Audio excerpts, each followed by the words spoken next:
आज हम लोग बीपीएससी का जो परसों पेपर हुआ था उसका डिस्कशन करेंगे। और मेरे हाथ में जो सीरीज है वो बीपीएससी का सीरीज डी है, डी फॉर डोंकी। हाँ, डोंकी। हाँ, और अभी जो हम लोग डिस्कस करेंगे वो सब कुछ आप लोग का डिस्कशन चल ही रहा है लाइव। तो आज का जो हम लोग का डिस्कसन का वो सेशन में हम लोग जो बात करेंगे वो होगा किस पे, पॉलिटी और नेशनल और इंटरनेशनल करंट अफेयर्स, इससे संबंधित जो भी प्रश्न है उस पर हम लोग चर्चा करेंगे, ताकि सारा का सारा जो भी आप लोग का कंफ्यूजन है वो सब कुछ क्लियर हो जाए। ठीक है। और इसमें बहुत ज्यादा, जैसे कि जो भी बीपीएससी का स्पेकुलेशन था, हम लोग का जो अनुमान हम लोगों ने लगाया था कि जिस तरीके से कि कैसे क्वेश्चंस पूछे जाएंगे करंट अफेयर्स में, पॉलिटी में, ज्योग्राफी में, लगभग सारे के सारे क्वेश्चन वही से। जो क्रैश कोर्स आप लोग का हुआ था 50-60 घंटे का, और जो पतली पतली नोटबुक आप लोग को दी गई थी, सब कुछ तो उसी में से ही है। ठीक है। और कुछ क्वेश्चन तो बहुत ही आसान है, लेकिन कुछ क्वेश्चन अच्छे लेवल के हैं। देखेंगे सारे क्वेश्चन को, देखते हैं बारी बारी से। ठीक है।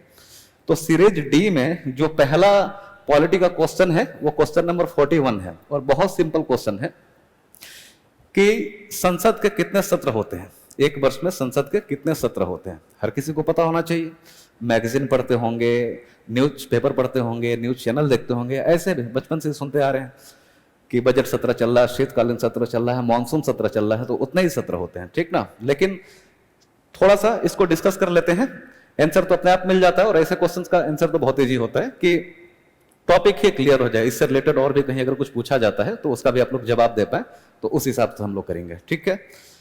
तो कितने सेशन होते हैं संसद के एक वर्ष में? कितने?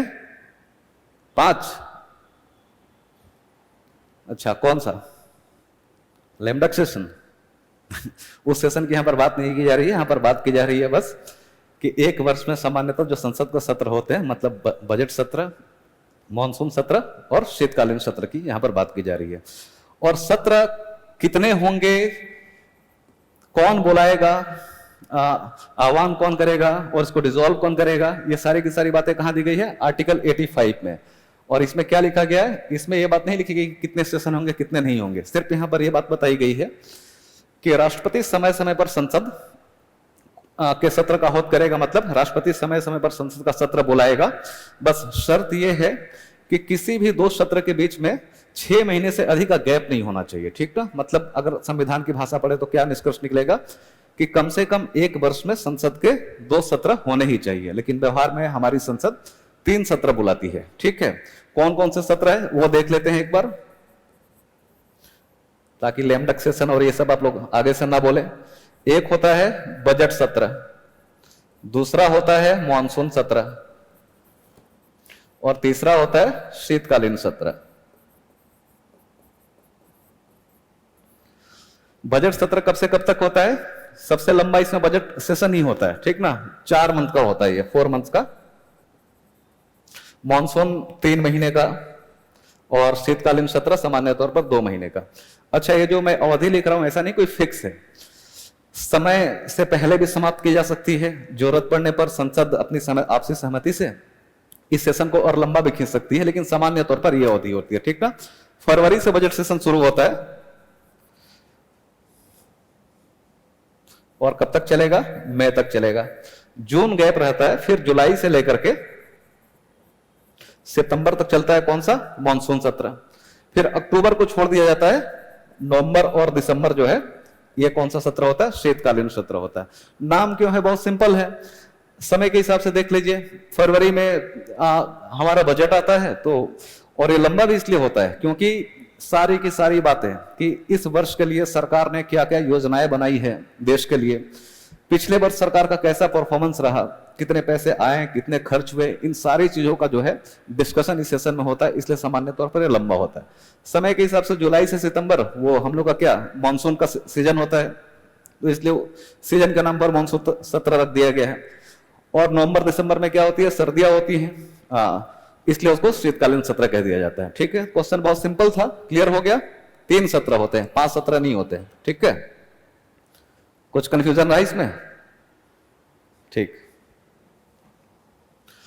अगला जो क्वेश्चन है कि स्वतंत्र भारत में विधि आयोग के प्रथम अध्यक्ष कौन थे? क्लियरली पढ़ाएगा आप लोग को पॉलिटी पढ़ाते समय, डिटेल में सारी की सारी बातें कि विधि आयोग क्या होता है, इसकी संरचना कितनी होती है, इसकी अवधि कितनी होती है, पहली बार इसका गठन कब किया गया था आजादी से पहले, उसके बाद से आजादी के बाद अभी हाल ही में कौन सा हम लोग का विधि आयोग की अवधि समाप्त हुई है, वो कितने नंबर की थी, ठीक ना। अध्यक्ष कौन होते हैं, इसके सामान्य तौर पर क्या शक्तियां होती है, क्या कार्य होते हैं, सब कुछ आप लोग को बताया गया। क्वेश्चन के हिसाब से बात करते हैं, जहां कंफ्यूजन होगा बताइएगा आप लोग, उस पर आगे हम बात करेंगे, ठीक ना। कि विधि आयोग के प्रथम अध्यक्ष कौन थे स्वतंत्र भारत में, ठीक ना, ये समझना यहां पर। तो एक बार थोड़ा सा संक्षिप्त इसकी रूपरेखा देख लेते हैं कि कहां से इसकी शुरुआत होती है और इसका कार्य क्या होता है।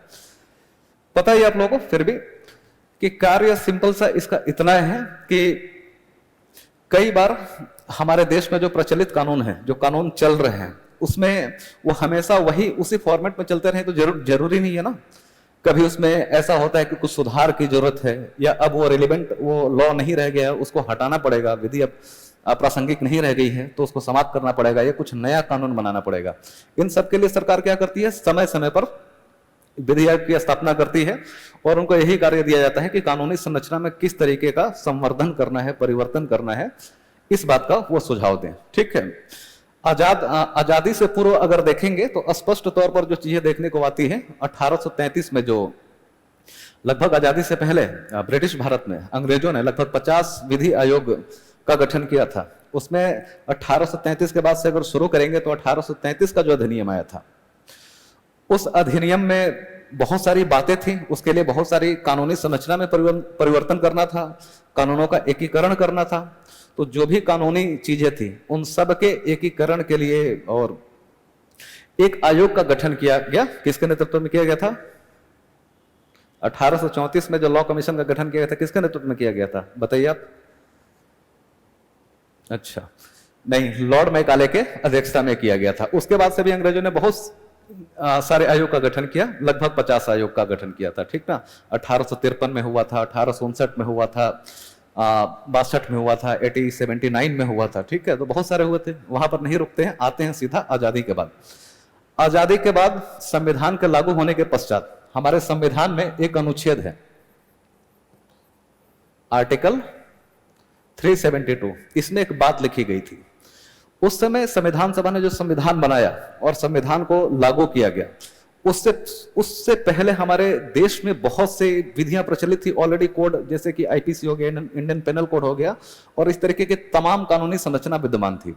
अब इसमें से कौन सा हमारे आजाद भारत के हिसाब से अनुकूल है और कहां कहां उनमें संशोधन की जरूरत है, उस समय अगर संविधान सभा इन सारी बातों पर चर्चा करती तो संविधान को लागू होने में वो ज्यादा और लंबा समय लग सकता था। इसके लिए एक अनुच्छेद 372 जोड़ दिया गया संविधान में, और क्या लिख दिया गया कि अभी तक भारत में जो भी प्रचलित कानून है वो सब चलते रहेंगे, प्रभाव में रहेंगे, जब तक कि संसद विधि बना करके उनमें कोई संशोधन न कर दे या उनको निरस्त न कर दे, ठीक है।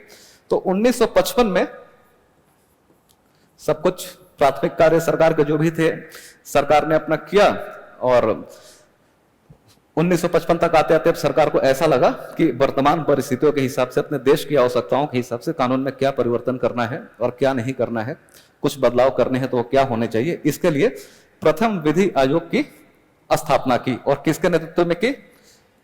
एमसी सीतलवाड़ साहब के नेतृत्व में किया गया था। और ये सीतलवाड़ साहब उस समय क्या थे? भारत के अटॉर्नी जनरल थे, ठीक ना।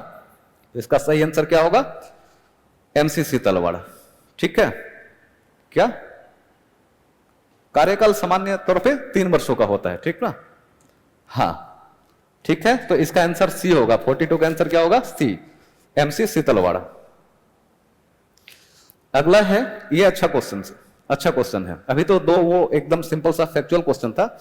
यहां पर आप लोग को जो पढ़ाया गया है, टॉपिक पढ़ाया गया था पूरा डिटेल में एकदम अच्छे से। एक राष्ट्र एक चुनाव, मेंस के इंपॉर्टेंस के हिसाब से बताया गया था आप लोग को कि क्या है, क्या हमारे देश में पहले से यह व्यवस्था लागू थी या फिर कोई नई व्यवस्था है, विश्व में कहीं लागू है या नहीं है, और इसके क्या फायदे होंगे, क्या नुकसान होंगे, इसके लिए संविधान में क्या क्या परिवर्तन करने होंगे, कानूनी संरचना में और जो आरपीए है इन सब चीजों में क्या क्या परिवर्तन करना होगा, सब कुछ आप लोग को डिटेल में बताया गया। उसी में एक छोटा सा सब टॉपिक था कि कॉन्स्टिट्यूशनल चेंजेस हम लोग को क्या क्या करने पड़ेंगे अगर हम लोग वन नेशन वन इलेक्शन का कॉन्सेप्ट लागू करते हैं, तो है ना। लेकिन फिर भी क्वेश्चन को एक बार समझने के हिसाब से समझ लेते हैं, आंसर अपने आप मिल जाएगा। सिंपल सा क्वेश्चन है कि वन नेशन वन इलेक्शन का कॉन्सेप्ट अगर अपने देश में लागू करना है तो उससे हमारे संविधान में हमको कहां कहां हम लोगों को परिवर्तन करना होगा। ठीक, तो रिवाइज कर लेते हैं जो चीजें पढ़ा था वन नेशन वन इलेक्शन पढ़ते समय, उसी के एक छोटे से सेगमेंट को, सारी चीजों पर बात नहीं करेंगे, क्वेश्चन के हिसाब से सिर्फ संविधान में इससे कहां कहां परिवर्तन हुए थे उन चीजों पर बात कर लेते हैं। ठीक ना, या होंगे, परिवर्तन हुए नहीं थे, परिवर्तन करने पड़ेंगे। ठीक, तो चुनाव से संबंधित जो भी प्रोविजन है वो हम लोग देख लेंगे, तो अपने आप वहां पर क्लियर हो जाएगा कि कहां कहां पर है। तो चुनाव से संबंधित कहां कहां प्रोविजन है हमारे देश में, एक तो आर्टिकल 83 में है, 172 में है, 85 में है, 174 में है, 356 में कुछ बातें दी गई हैं। ठीक है, और भी 324 से लेकर के 329 तक निर्वाचन आयोग और इन सब चीजों को लेकर के बातें की गई हैं। अब देखते हैं इसमें से कहां कहां परिवर्तन होगा और क्वेश्चन के हिसाब से बात करेंगे। आर्टिकल 83 में जो बात है वही राज्यों के संदर्भ में आर्टिकल 172 में है, और आर्टिकल 85 में लोकसभा के लिए जो बात है वही राज्यों में वो आर्टिकल 174 में लिखा गया है। तो आर्टिकल 83 में क्या लिखा हुआ है पहले ये बात कर लेते हैं, उसके बाद से पता चलेगा कि क्यों इसमें चेंज करने का जरूरत पड़ेगा। तो आर्टिकल 83 की जो भाषा है वो ये है कि नई लोकसभा के गठन के पश्चात वो अपनी पहली मीटिंग से अगले 5 वर्षों की अवधि के लिए काम करेगी। ठीक ना, और यही बात लिखा गया है कि आर्टिकल 172 में कि नई विधानसभा के गठन के पश्चात यदि इस परिस्थितियां सब कुछ सामान्य है तो अपने फर्स्ट मीटिंग से, पहली बैठक से अगले 5 साल की अवधि के लिए वो कार्य करती रहेगी। ठीक है, अब यहां पर क्या है, आर्टिकल 83 और 172 को भाषा को अगर देखते हैं, वन नेशन वन इलेक्शन कहने का मतलब क्या है, कहने का मतलब यह है कि लोकसभा का और सभी राज्यों की विधानसभाओं का चुनाव एक साथ हमारे देश में हो जाना चाहिए, और अच्छा भी है। नीति आयोग का रिपोर्ट देखेंगे तो रिपोर्ट के अनुसार पिछले 3 दशकों में 30 सालों में कोई भी एक ऐसा वर्ष नहीं रहा है, सिंगल ईयर, जिसमें कोई ना कोई इलेक्शन ना हुआ हो। ठीक, और इलेक्शन करवाने में दिक्कत नहीं है, इलेक्शन तो होना ही चाहिए लोकतंत्र में, लेकिन इलेक्शन करवाने का जो खर्चा है उससे जो जटिलताएं उत्पन्न होती हैं, समस्या वहां पर है कि बहुत सारे सरकारी संसाधनों की, और फाइनली हम लोग का ही संसाधन होता है, टैक्स देते हैं, सरकार के पास पहुंचता है और सरकार उन पैसों का चुनाव जैसे कार्यों में बहुत से खर्चे हैं सरकार के, चुनाव भी खर्चा भी सरकार का एक खर्चा है। फिर सरकारी मशीनरी का, उसमें बार बार एक ही प्रक्रिया के लिए इलेक्शन कमीशन है, अब वो वोटर लिस्ट बनाएगा, फिर स्टेट का इलेक्शन कमीशन अलग होता है, वो अपना वोटर लिस्ट बनाते हैं, फिर अलग अलग चुनाव करवाना। तनाव भी पॉलिटिकल पार्टीज का जो सामान्य तौर पर रुझान होता है कि बार बार एक ही मुद्दे अलग अलग राज्यों में उठते रहते हैं, अपनी पार्टी का प्रभुत्व जमाने के लिए, बहुमत हासिल करने के लिए जो लोकप्रिय मुद्दे हैं वो पॉलिटिकल पार्टी उस पर सामान्य तौर पर बात करना पसंद करती है। इससे कई बार क्षेत्रवाद, संप्रदायवाद, ये सब चीजें बढ़ती हैं।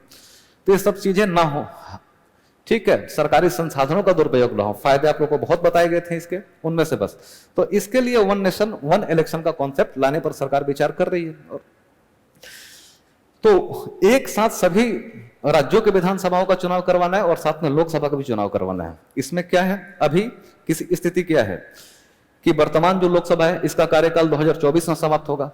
कुछ विधानसभाएं ऐसी हैं जिनका कार्यकाल 2024 में समाप्त होगा, लेकिन बहुत से ऐसी हैं जिनका 2023 में ही समाप्त होना है, कुछ ऐसी हैं जिनका 2026-27 में समाप्त होगा। तो इस तरीके से जो सिचुएशन ये उत्पन्न होती है, तो इन सबको सिंक्रोनाइज करने के लिए कि एक साथ पैरिटी आ जाए कि लोकसभा की अवधि भी उसी समय समाप्त हो जब सभी राज्यों की विधानसभा की अवधि समाप्त हो रही है, तो ये सिस्टम हम लोग का शुरू हो जाएगा कि एक ही दिन या एक ही बार में इलेक्शन कमीशन पूरे देश में इलेक्शन कंडक्ट करवा ले। ठीक है, तो इसके लिए यहां पर क्या करना होगा, आर्टिकल 83 में जो अभी तक लिखा गया है, अच्छा आर्टिकल 83 172 में चेंज करना इसलिए जरूरी है कि मान लीजिए कि एक बार तो सिंक्रोनाइजेशन हो गया, कि हम एज्यूम कर लेते हैं कि 2025 में सरकार लोकसभा का भी और सारे राज्यों की विधानसभाओं का भी चुनाव एक साथ करवा रही है। सारी परिस्थितियां अगर ठीक है तब तो 5 साल बाद ही लोकसभा का भी और सभी राज्यों की विधानसभाओं का भी कार्यकाल पूरा होगा। लेकिन परिस्थितियां अगर कुछ ऐसी हुई कि या तो खुद लोकसभा ही विघटित हो जाए अगले 2 वर्ष के पश्चात, मान लीजिए 2027 में विघटित हो जाती है, या फिर राज्य की विधानसभाएं, कुछ विधानसभाएं 1 वर्ष 2 वर्ष के अंतराल पे वो समाप्त हो जाती हैं, विघटित हो जाती हैं, तो क्या होगा कि फिर से लोकसभा का और उन राज्य की विधानसभाओं का चुनाव करवाना पड़ेगा। और फिर से वो जो पैरिटी लाई गई थी, जो सिंक्रोनाइजेशन लाया गया था, वो फिर से खत्म हो जाएगा। तो सस्टेनेबल रूप से काम करता रहे कि एक बार एक राष्ट्र एक चुनाव का कॉन्सेप्ट लागू कर दिया जाए, ये साथ साथ हमेशा काम करता रहे। इसलिए जरूरी है कि 83 और 172 की भाषा में परिवर्तन करें। और क्या करना चाहिए कि जो पंचायत पढ़ाते समय आप लोग को एक सब आर्टिकल बताया गया था, 243 में है पंचायत से और नगर पालिकाओं से संबंधित बातें। 243E किस चीज से संबंधित है? ये पंचायतों की अवधि से संबंधित है।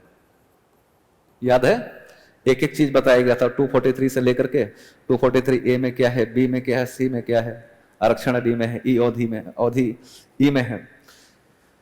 तो अवधि, वहां पर जो अवधि से संबंधित क्या प्रावधान है कि यदि किसी पंचायत का विघटन समय से पहले हो जाता है और अवधि अगर 6 महीने से ज्यादा बची हुई है तो वहां पर चुनाव करवाना पड़ेगा, अनिवार्यता चुनाव होगा। लेकिन जो नई पंचायत चुन करके आएगी वो अगले 5 वर्षों के लिए कार्य नहीं करेगी। कब तक के लिए कार्य करेगी? सिर्फ शेष अवधि के लिए। जैसे एज्यूम कर लेते हम कि किसी राज्य में किसी पंचायत का कार्यकाल, बहुत सारे जिले हैं, उसमें बहुत सारी पंचायत होंगी। एक जिले की पंचायत किसी कारण से विघटित हो गई है, तो वहां पर गठन के 2 वर्ष पश्चात ही उसका विघटन हो गया। अब क्या, वहां पर इलेक्शन करवाना पड़ेगा, इलेक्शन होगा। लेकिन जो नई पंचायत चुन करके आएगी वो वहां से 5 वर्ष के लिए काम नहीं करेगी, बची हुई शेष 3 वर्षों के लिए काम करेगी। ठीक ना, 3 वर्षों की अवधि के लिए काम करेगी। इससे क्या होता है कि उस राज्य के सभी पंचायतों का कार्यकाल एक साथ समाप्त होता है और एक साथ चुनाव हो जाता है। ठीक ना, तो इसके लिए जरूरी है कि आर्टिकल 83 की भाषा में हम लोग परिवर्तन करें और यहां पर लिख दें कि सामान्य तौर पर लोकसभा अपनी फर्स्ट मीटिंग से अगले 5 वर्ष के लिए कार्य करती रहेगी। लेकिन यदि किसी कारणवश लोकसभा का विघटन बीच में ही हो जाता है तो जो नई लोकसभा चुन करके आएगी वो बची हुई शेष अवधि के लिए कार्य करेगी, ना कि अगले 5 वर्ष के लिए कार्य करेगी। ठीक है, तो इससे क्या होगा, ये हमेशा लोकसभा का कार्यकाल फिक्स हो जाएगा। वैसे ही आर्टिकल 172 में कर देना चाहिए कि यदि किसी राज्य में विधानसभा का विघटन, मतलब सब परिस्थितियां सामान्य है तो फर्स्ट मीटिंग से 5 साल के लिए कार्य करेगी। लेकिन अगर किसी कारण से वहां पर विघटन हो जाता है तो क्या करना होगा, जो नई विधानसभा चुन करके आएगी वो 5 वर्षों के लिए नहीं, सिर्फ बची हुई शेष अवधि के लिए कार्य करेगी। तो इससे क्या होगा, लगभग साथ में सभी राज्यों की विधानसभाओं का कार्यकाल एक साथ ही समाप्त होगा। अगर विघटन होता है, नई विधानसभा चुन करके आती है, वो शेष अवधि के लिए कार्य करेगी। तो इससे क्या होगा कि लोकसभा का भी कार्यकाल एक साथ ही समाप्त होगा और सभी राज्यों का विधानसभाओं का कार्यकाल भी उसी के साथ समाप्त होगा। ठीक है, तो इससे यह प्रक्रिया लगातार निरंतर रूप से चलती रहेगी। 85 में क्या है कि, और 174 में क्या है?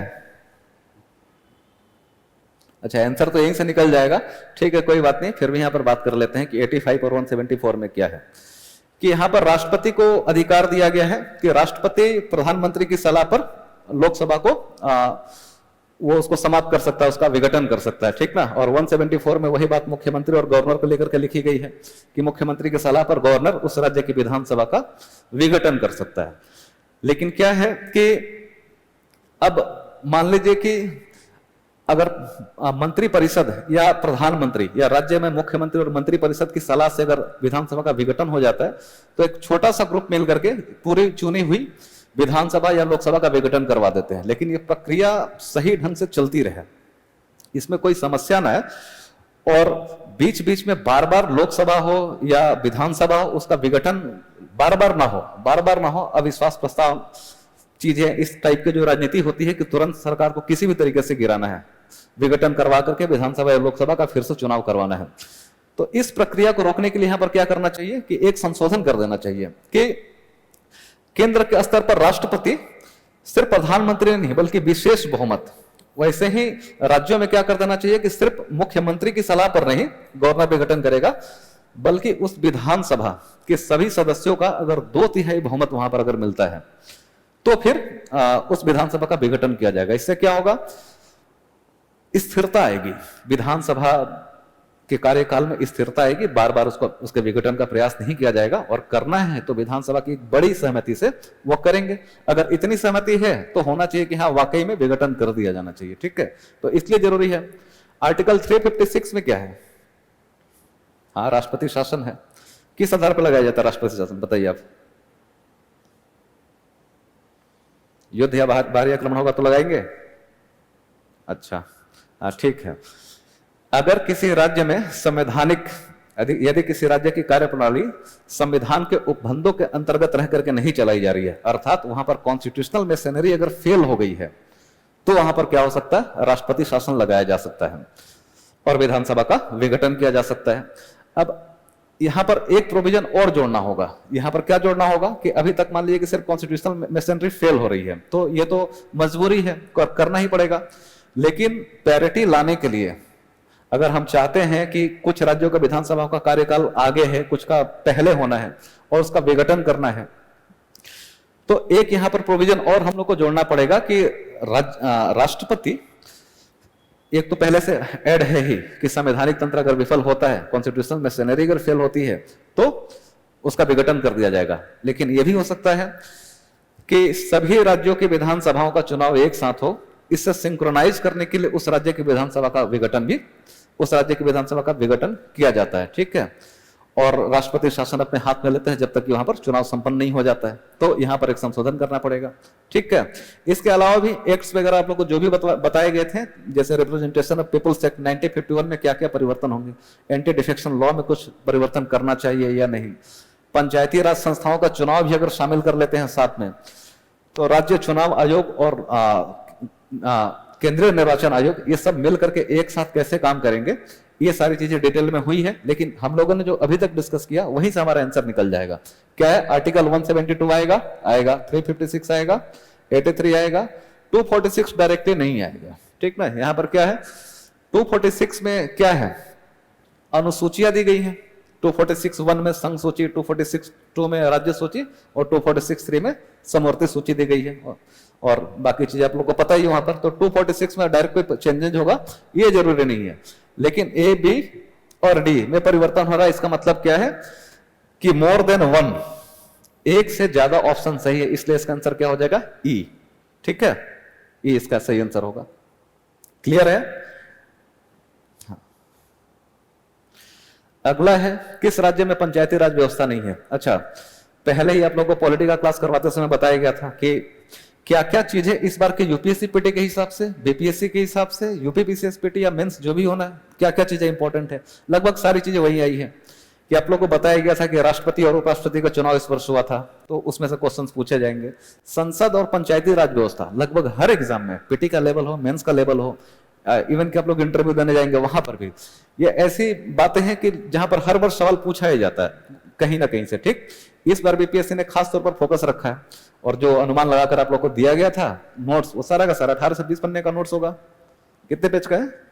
अच्छा, 24-25 पेज का है, लंबा हो गया ज्यादा। ठीक है, उसी में से सारे के सारे क्वेश्चन हैं। किस राज्य में पंचायत व्यवस्था नहीं है? पंचायती राज पढ़ाते समय डिटेल में पढ़ाया गया था कि 243 से लेकर के 24 कहां तक है नगर पालिकाओं से संबंधित जो प्रोविजन है। तो आगे बढ़ते हुए जाएंगे तो 243 में ही एक कोड बताया गया था, एल और एम। एल का मतलब क्या है, कहां कहां लागू है, और एम का मतलब क्या था, कहां कहां मना है। कहां कहां मना है का मतलब क्या है 243 एम का, कि कहां कहां पर पंचायती राज व्यवस्था लागू नहीं होगी। दो हिस्से में बांट करके आप लोगों को बताया गया था, और पहला क्या बताया गया था कि अनुसूचित क्षेत्र, शेड्यूल्ड एरियाज और ट्राइबल एरियाज और जनजातीय क्षेत्र, इन दो क्षेत्रों में 5वीं और 6ठी अनुसूची में जो क्षेत्र दिए गए हैं वहां पर पंचायती राज व्यवस्था लागू नहीं होगी। कभी भी लागू हो ही नहीं सकती है, या किसी परिस्थिति में लागू हो सकती है।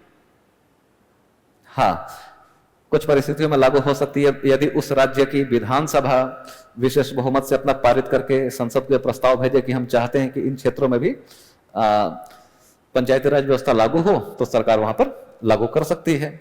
और शेड्यूल्ड एरियाज कितने राज्यों में है, यह भी आप लोगों को बताया गया था कि वर्तमान में 10 राज्य में है। कौन कौन से हैं, कोई बताएगा? हाँ, जो बताएगा 10 राज्य का नाम उसको चॉकलेट के नाम दिया जाएगा। 3-4 नहीं, 10 के 10। सिंपल है, फॉर्मूला आप लोगों को बताया गया था कि कैसे आना ऊपर से नीचे। जैसे सबसे ऊपर हिमाचल प्रदेश में, ठीक है, शेड्यूल्ड एरियाज हैं, अनुसूचित क्षेत्र हैं। फिर राजस्थान में है, महाराष्ट्र में है, गुजरात में है, इसी के बगल में महाराष्ट्र, मध्य प्रदेश में है, छत्तीसगढ़ में है, झारखंड में है, ओडिशा में है, आंध्र प्रदेश में है और तेलंगाना है। इन्हीं राज्यों में शेड्यूल्ड एरियाज है। ट्राइबल एरियाज बताया गया था असम मेघालय कहां कहां पर है। दूसरा हिस्सा बताया गया था कि राज्य के हिसाब से कि किन किन राज्यों में पंचायती राज व्यवस्था लागू नहीं है। तो उसमें क्या क्या था, नॉर्थ ईस्ट के 3 राज्य थे, 4 राज्य थे बेसिकली। एक तो मेघालय था, एक मिजोरम था, नागालैंड, और चौथा कौन सा था, मणिपुर।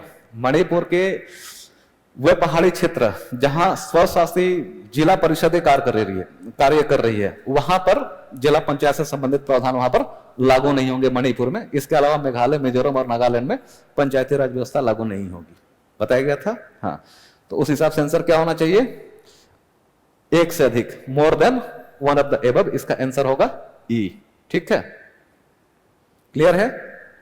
हाँ, अगला है परिसीमन आयोग से रिलेटेड है और बहुत सिंपल क्वेश्चन है कि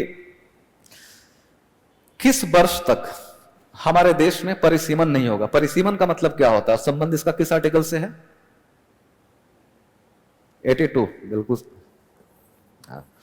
अनुच्छेद 82 से इसका संबंध है। और यहां पर क्या लिखा गया है कि आर्टिकल 82 की भाषा क्या है कि प्रत्येक नई जनगणना के पश्चात से, प्रत्येक नई जनगणना के पश्चात क्या होगा, कुछ राज्यों की जनसंख्या बढ़ेगी, कुछ की स्थिर रहेगी, कुछ की वृद्धि ज्यादा, कुछ कम, मतलब नए आंकड़े आएंगे। तो प्रत्येक नई जनगणना के आंकड़ों के प्रकाशन के पश्चात संसद जो है वो डिलिमिटेशन करेगी। फिर से डिलिमिटेशन का मतलब क्या होता है कि किस राज्य को लोकसभा में कितनी सीटें प्राप्त होंगी, राज्यसभा को कितनी सीटें प्राप्त होंगी, ये निर्वाचन क्षेत्रों के आधार पर ही तय होता है। जैसे कि मान लीजिए बिहार है, तो जितनी सीटें हैं इसका मतलब है कि डिलिमिटेशन करके उतने निर्वाचन क्षेत्र वहां बनाए गए हैं और वहां से जितने निर्वाचन क्षेत्र हैं उतने ही प्रतिनिधि चुन करके आएंगे लोकसभा में और राज्यसभा में। अब इसमें क्या है, ये क्वेश्चन क्यों बना, क्वेश्चन का आंसर तो लगभग सबको पता होना चाहिए, लेकिन एक बार बात करते हैं कि क्यों रोका क्यों गया है। मुद्दा तो ये है, आप लोग को पता है कि आजादी के बाद से नेहरू जी ने जो कम्युनिटी डेवलपमेंट प्रोग्राम चलाया था और उसमें जनसंख्या नियंत्रण से संबंधित भी बहुत सारे सरकार प्रयास कर रही थी, क्योंकि जनसंख्या वृद्धि, अनियंत्रित जनसंख्या वृद्धि है, जनसंख्या विस्फोट जो है किसी भी देश के संसाधनों पर अनावश्यक दबाव डालता है। इसलिए कोशिश करनी चाहिए कि वृद्धि हो लेकिन नियंत्रित होनी चाहिए। तो जनसंख्या नियंत्रण से संबंधित जो भी कार्यक्रम चलाए जा रहे थे, 1971 का जो जनगणना आया तो उसमें जो रिपोर्ट आई तो ऐसा आया कि उत्तर भारत के जो राज्य हैं उनका परफॉर्मेंस अच्छा नहीं है दक्षिण भारत के राज्यों की तुलना में। मतलब दक्षिण भारतीय राज्य जो है जनसंख्या नियंत्रण के मामले में अच्छा परफॉर्म कर रहे थे, लेकिन जनसंख्या के आंकड़े प्रकाशित होने के बाद से जब डिलिमिटेशन किया जाएगा तो इसका मतलब क्या है कि उत्तर भारत राज्यों की जनसंख्या बढ़ी है तो लोकसभा और राज्यसभा में उनका प्रतिनिधित्व भी बढ़ जाएगा, क्योंकि हमारे यहाँ तो जनसंख्या का सिद्धांत अपनाया जाता है सीटों के आवंटन में। तो दक्षिण भारत के राज्य से नाराज हो जाएंगे, जाहिर सी बात है कि हम सरकार की नीतियों का सही से अनुपालन कर रहे हैं, समझदारी का काम कर रहे हैं, और उत्तर भारत के राज्य उसके बदले में हमको इनाम क्या मिल रहा है, विधायिका में प्रतिनिधित्व हमारा कम होता जा रहा है। तो फिर वो भी शामिल हो जाएंगे कि ये कौन सा मुश्किल है, हम भी जनसंख्या वृद्धि करते हैं, हमारा भी प्रतिनिधित्व बढ़ेगा लोकसभा और राज्यसभा में। इससे नकारात्मक प्रतियोगिता शुरू होती और जनसंख्या विस्फोट की स्थिति आ सकती थी। ठीक है, तो सरकार का वो नियंत्रण का जो भी प्रयास था वो सब फेल हो जाता। इन सब चीजों को रोकने के लिए इंदिरा गांधी जी ने इमरजेंसी के पीरियड में, जब 42वां संविधान संशोधन हुआ था 42nd, कब हुआ था, 1976 में, और उस समय भी सरकार सख्ती से जनसंख्या को नियंत्रित करने के लिए कार्य कर रही थी, है ना। संजय गांधी जी का जो भी एक्शन था या उस समय की सरकार का, जो आप लोगों ने कहानियां सुनाई गई थी आप लोग को जो पढ़ाते समय, तो उन परिस्थितियों को देखते हुए कि दक्षिण भारत का राज्य भी इस प्रतियोगिता में, जनसंख्या वृद्धि की प्रतियोगिता में शामिल ना हो जाए या इस बात से नाराज ना हो जाए कि हमारा क्या है, हम अच्छा कार्य कर रहे हैं और हमारा प्रतिनिधित्व कम होता जा रहा है। इसके लिए क्या किया गया, उन्होंने वर्ष 2000 तक यह कर दिया कि जो 1971 के आंकड़े आए हैं जनसंख्या के, उसी के आधार पर 2000 तक सीटों का आवंटन बना रहेगा, कोई नया डिलिमिटेशन नहीं किया जाएगा, किसी राज्य का प्रतिनिधित्व लोकसभा में राज्यसभा में बढ़ाया या घटाया नहीं जाएगा। ठीक है, 2000 में वाजपेयी जी की सरकार थी, यह समस्या उनके सामने आई कि क्या किया जाए, कि अब इंदिरा गांधी जी ने जो संशोधन किया था 42वें संविधान संशोधन द्वारा, जो बातें कही थी कि नहीं होंगी, वो समय आ गया था, तो उन्होंने भी कुछ नहीं किया, सामान्य तौर पर एक मतलब ये तनाव वाला मुद्दा है कि अगर अभी जनसंख्या के आधार पर सीटों का आवंटन किया जाए तो खामोखा क्या होगा, फिर से एक राज्य का प्रतिनिधित्व किसी का बढ़ सकता है, किसी का घट सकता है। समाधान है उसका कि लोकसभा की सीटें ही बढ़ा दी जाए, लेकिन फिर भी इन सारी तनाव को अगले कुछ वर्षों तक टालने के लिए उन्होंने क्या किया, इसको बस एक संशोधन किया 84, इंदिरा गांधी जी ने 42वां किया था, इंटू 2 कीजिए 84वां संविधान संशोधन 84, और एक लाइन लिखवा दिया कि 2026 तक डिलिमिटेशन नहीं होगा, मतलब राज्यों के भीतर तो होता ही है, लोकसभा और राज्यसभा के स्तर पर राज्यों के प्रतिनिधित्व में कोई परिवर्तन नहीं किया जाएगा। ठीक है, तो 2026 तक के लिए क्या किया गया कि 1971 की जनसंख्या के आधार पर ही अभी तक सीटों का आवंटन चलता रहेगा। अब 2026 करीब है, देखते हैं क्या होता है। तो इसका आंसर क्या होगा, बी। ठीक ना, क्लियर है? ये अच्छा क्वेश्चन है कि सर्वोच्च न्यायालय एक क्या है, सर्वोच्च न्यायालय क्या है, संस्था है। अच्छा, कैसी संस्था है? न्याय देने वाली।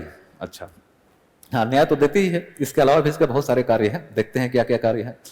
कि यहां पर जो क्वेश्चन पूछा गया है कि सुप्रीम कोर्ट क्या क्या करती है, ये क्या क्या करती है, कैसे पता चलेगा, उसका ज्यूरिडिक्शन देखेंगे। तो न्यायपालिका पढ़ाते समय आर्टिकल के हिसाब से आप लोगों को सब कुछ पढ़ाया गया था कि क्या क्या है। कोर्ट ऑफ रिकॉर्ड है, फेडरल कोर्ट है, सिविल कोर्ट है, अपीलेट कोर्ट है, एडवाइजरी ज्यूरिडिक्शन उसका क्या है, अपीलेट ज्यूरिडिक्शन क्या है, क्रिमिनल ज्यूरिडिक्शन क्या है, सारी बातें बताई गई थी।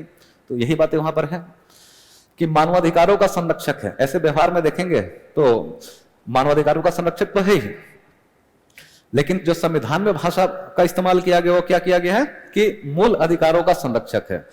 मूल अधिकारों में ऐसी कोई भी बात है जो मानवाधिकारों में भी शामिल है तो सुप्रीम कोर्ट का उसका संरक्षण करती है, और मानवाधिकारों के संरक्षण के लिए अलग से हम लोगों ने एक ह्यूमन राइट कमीशन ही बना रखा है। ठीक ना, तो मानवाधिकारों का संरक्षण संविधान के हिसाब से हम नहीं जाएंगे, यहां पर क्या होगा, मूल अधिकारों का संरक्षक है, तो ये तो हट जाएगा। संविधान का अंतिम विवेचक है कि फाइनल इंटरप्रिटेटर है।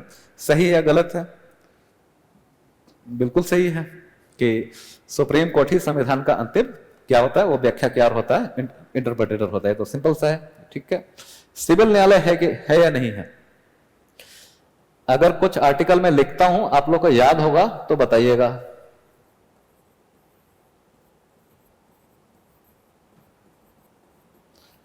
क्या है आर्टिकल 132 में?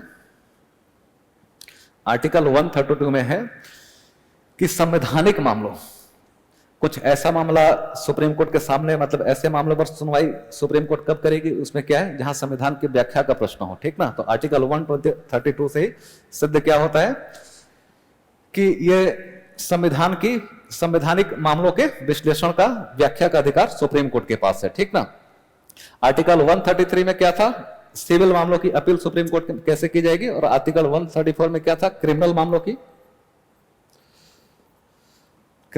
यहां पे, और आर्टिकल 135 में क्या था कि सुप्रीम कोर्ट की स्थापना के पश्चात सुप्रीम कोर्ट को वो सभी शक्तियां प्राप्त थी जो 1935 भारत शासन अधिनियम के अंतर्गत संघीय न्यायालय को प्राप्त थी, फेडरल कोर्ट को प्राप्त थी। ठीक है, और फेडरल कोर्ट कहने का मतलब क्या होता है? फेडरल कोर्ट कहने का सिंपल सा मतलब होता है कि फेडरल स्ट्रक्चर से संबंधित मामले जो हैं उस पर सुनवाई का अधिकार किसको है, उस पर फैसला कौन करेगा।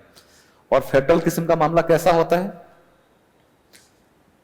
हाँ, केंद्र का राज्यों से विवाद हो, सेंटर वर्सेस स्टेट हो जाए, तो ये क्या हो जाएगा, वो मामला हो जाएगा फेडरल स्ट्रक्चर से। या एक तरफ सेंटर हो प्लस साथ में स्टेट हो या स्टेट्स हो, और दूसरी तरफ एक स्टेट या स्टेट्स हो, तो क्या होगा, या यूटीज हो। तो इस टाइप के जो मामले होते हैं आम आदमी के लिए उपलब्ध नहीं है, सरकारों के लिए है, केंद्र सरकार के लिए, विभिन्न राज्य सरकारों के लिए। अगर उससे संबंधित मामले जो हैं तो उसका सुनवाई का अंतिम अधिकार, मतलब वो प्राथमिक अधिकारी किसके पास है, सुप्रीम कोर्ट का ओरिजिनल ज्यूरिडिक्शन है। ऐसा कोई भी मामला होता है तो उसकी सुनवाई सीधे सुप्रीम कोर्ट में ही शुरू होती है। ठीक है, उस हिसाब से क्या है, ये संघीय न्यायालय भी है।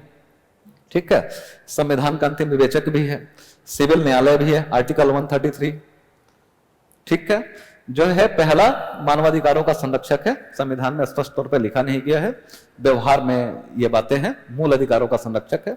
इसमें भी क्या हुआ, एक से ज्यादा ऑप्शन हुए, 3 ऑप्शन हो गए, तो हमारा आंसर क्या हो जाएगा, ए, एक से अधिक। ठीक है, अगला है पंचायती राज से। देखिए कितने सारे सवाल आए हैं कि राज्यों की वित्तीय स्थिति की समीक्षा के लिए प्रत्येक 5 वर्ष पे किस संस्था का गठन किया जाएगा? किस संस्था का गठन किया जाएगा? योजना आयोग का गठन किया जाएगा? अच्छा, समीक्षा आयोग का गठन किया जाएगा। और समीक्षा आयोग का नाम क्या होगा? इसीलिए आप लोग का आंसर गलत हो जाता है। वित्त आयोग का आर्टिकल भूल गए आप लोग फिर से।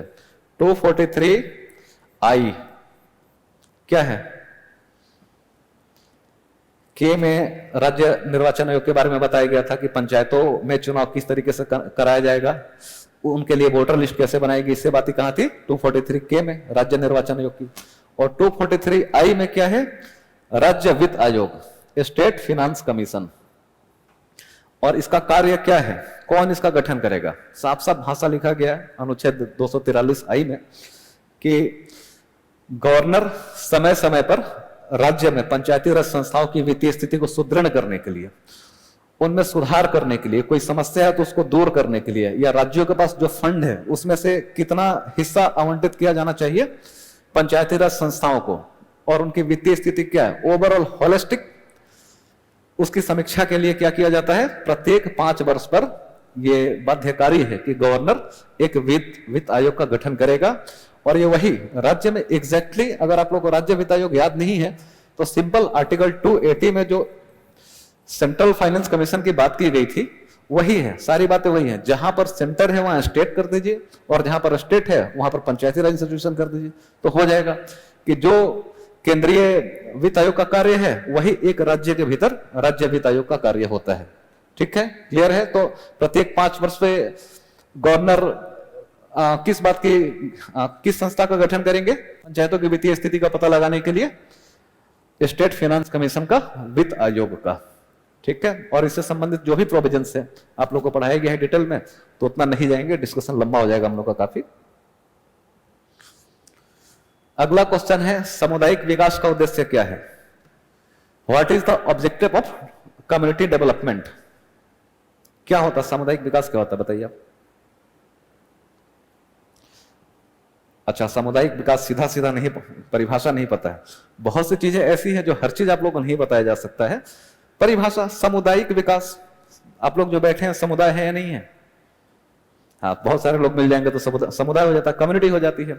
तो इस पूरे कम्युनिटी के डेवलपमेंट के लिए अगर इस कॉन्टेक्स्ट में जो क्वेश्चन का थीम है अगर वहां से बात करेंगे, या जो किताबों में आप लोग पढ़ते आए हैं कम्युनिटी डेवलपमेंट प्रोग्राम, सामुदायिक विकास कार्यक्रम 1952 में जो भारत सरकार ने शुरू किया था, वो सामुदायिक विकास के लिए था।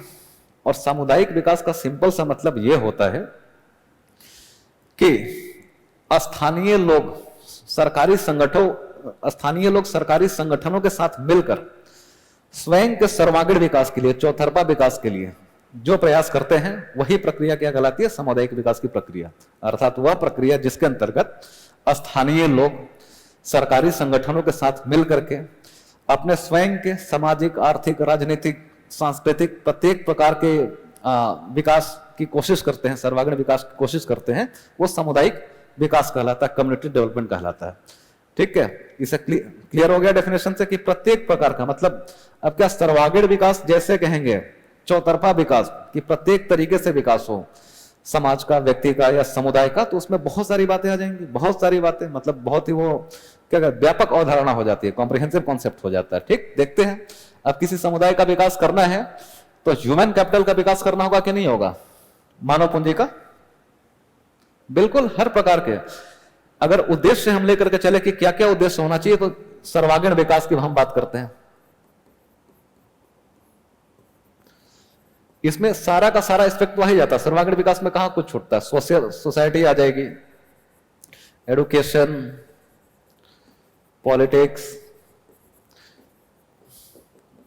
इकोनॉमिक डेवलपमेंट, जेंडर इनइक्वालिटी को खत्म करना है, फिर स्वास्थ्य हेल्थ केयर को बढ़ाना है, कल्चरल क्या बोलते हैं उसको, कनेक्टिविटी बढ़ानी है। ये सारी की बहुत सारी बातें कि कृषि का विकास करें, परिवहन का विकास करें, पर्यावरण का विकास करें, वन आरोपण करें, सब चीज आ जाएगा, बहुत सारी, मतलब ग्रामीण क्षेत्र में जो भी आप देखते हैं उसके विकास से संबंधित जो भी बातें हैं वो क्या है, वो सामुदायिक विकास योजना का किसी न किसी तरीके से हिस्सा होती है।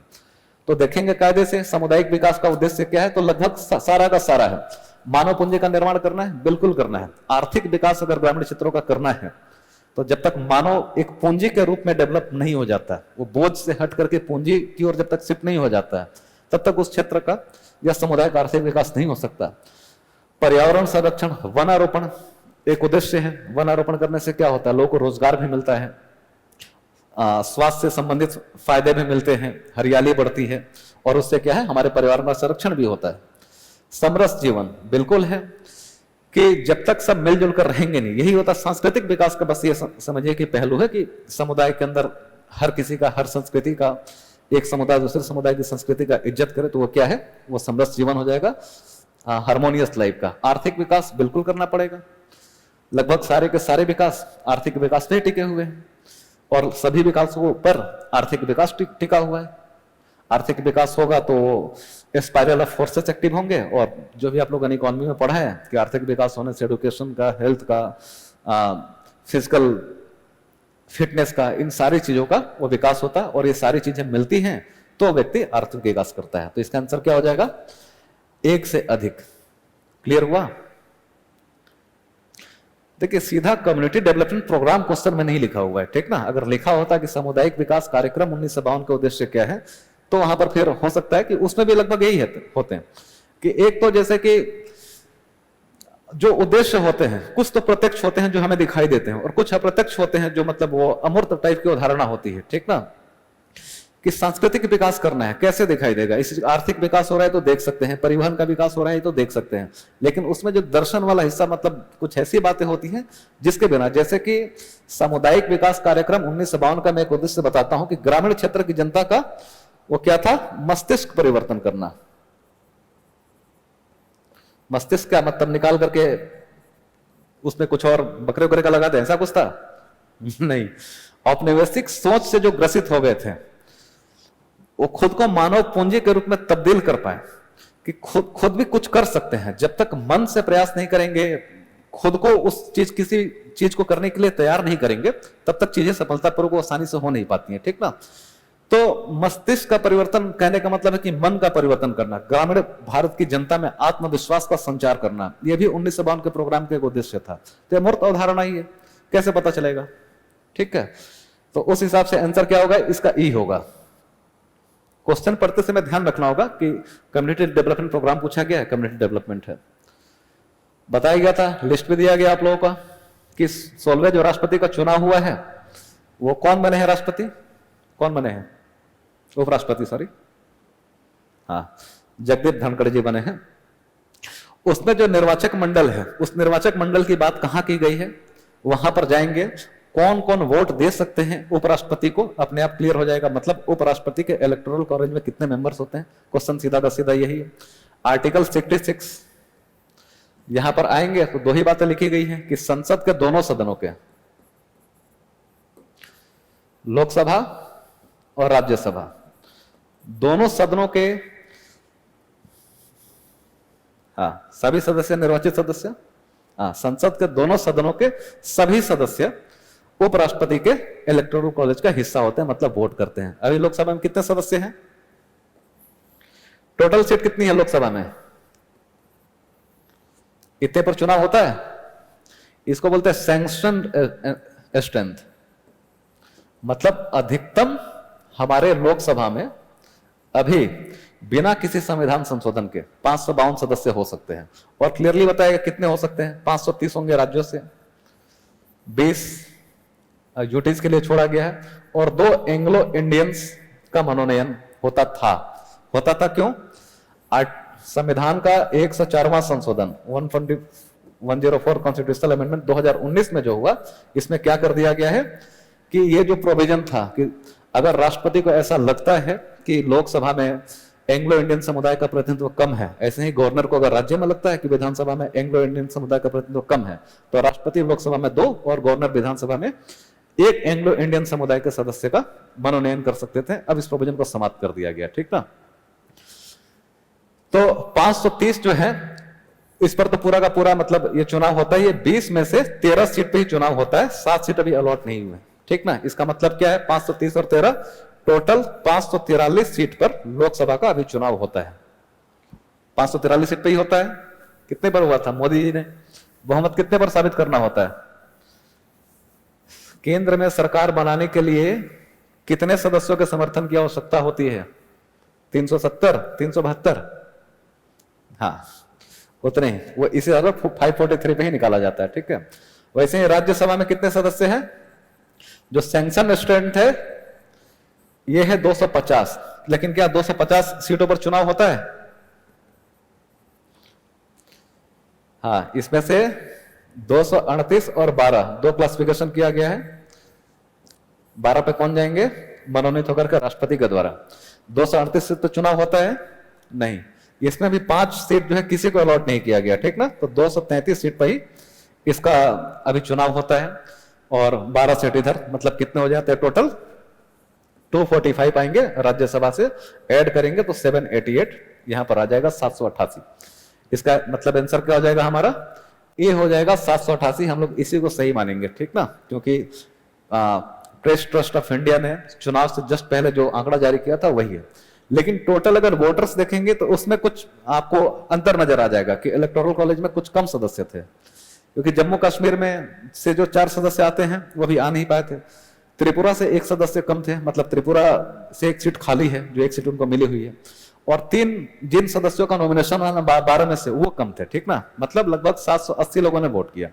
लेकिन यहां पर पूछा गया कंसिस्ट ऑफ, कितने सदस्यों से मिलकर के बनती है, ठीक ना, कंसिस्ट ऑफ।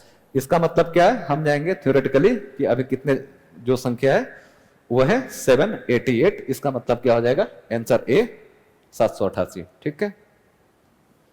क्या नहीं, ऐसा सुप्रीम कोर्ट का डिसीजन है कि राष्ट्रपति और उपराष्ट्रपति का चुनाव जो है वो अगर किसी राज्य का, जैसे उपराष्ट्रपति में तो आना ही नहीं है विधानसभा का, लेकिन अगर किसी राज्य का विधानसभा नहीं विघटित है, नहीं है, अभी अस्तित्व में नहीं है, तो भी राष्ट्रपति का चुनाव टाला नहीं जाएगा, ठीक ना। वैसे ही उपराष्ट्रपति के जो चुनाव की तिथि, अगर कुछ सीट खाली है तो खाली है, ठीक ना।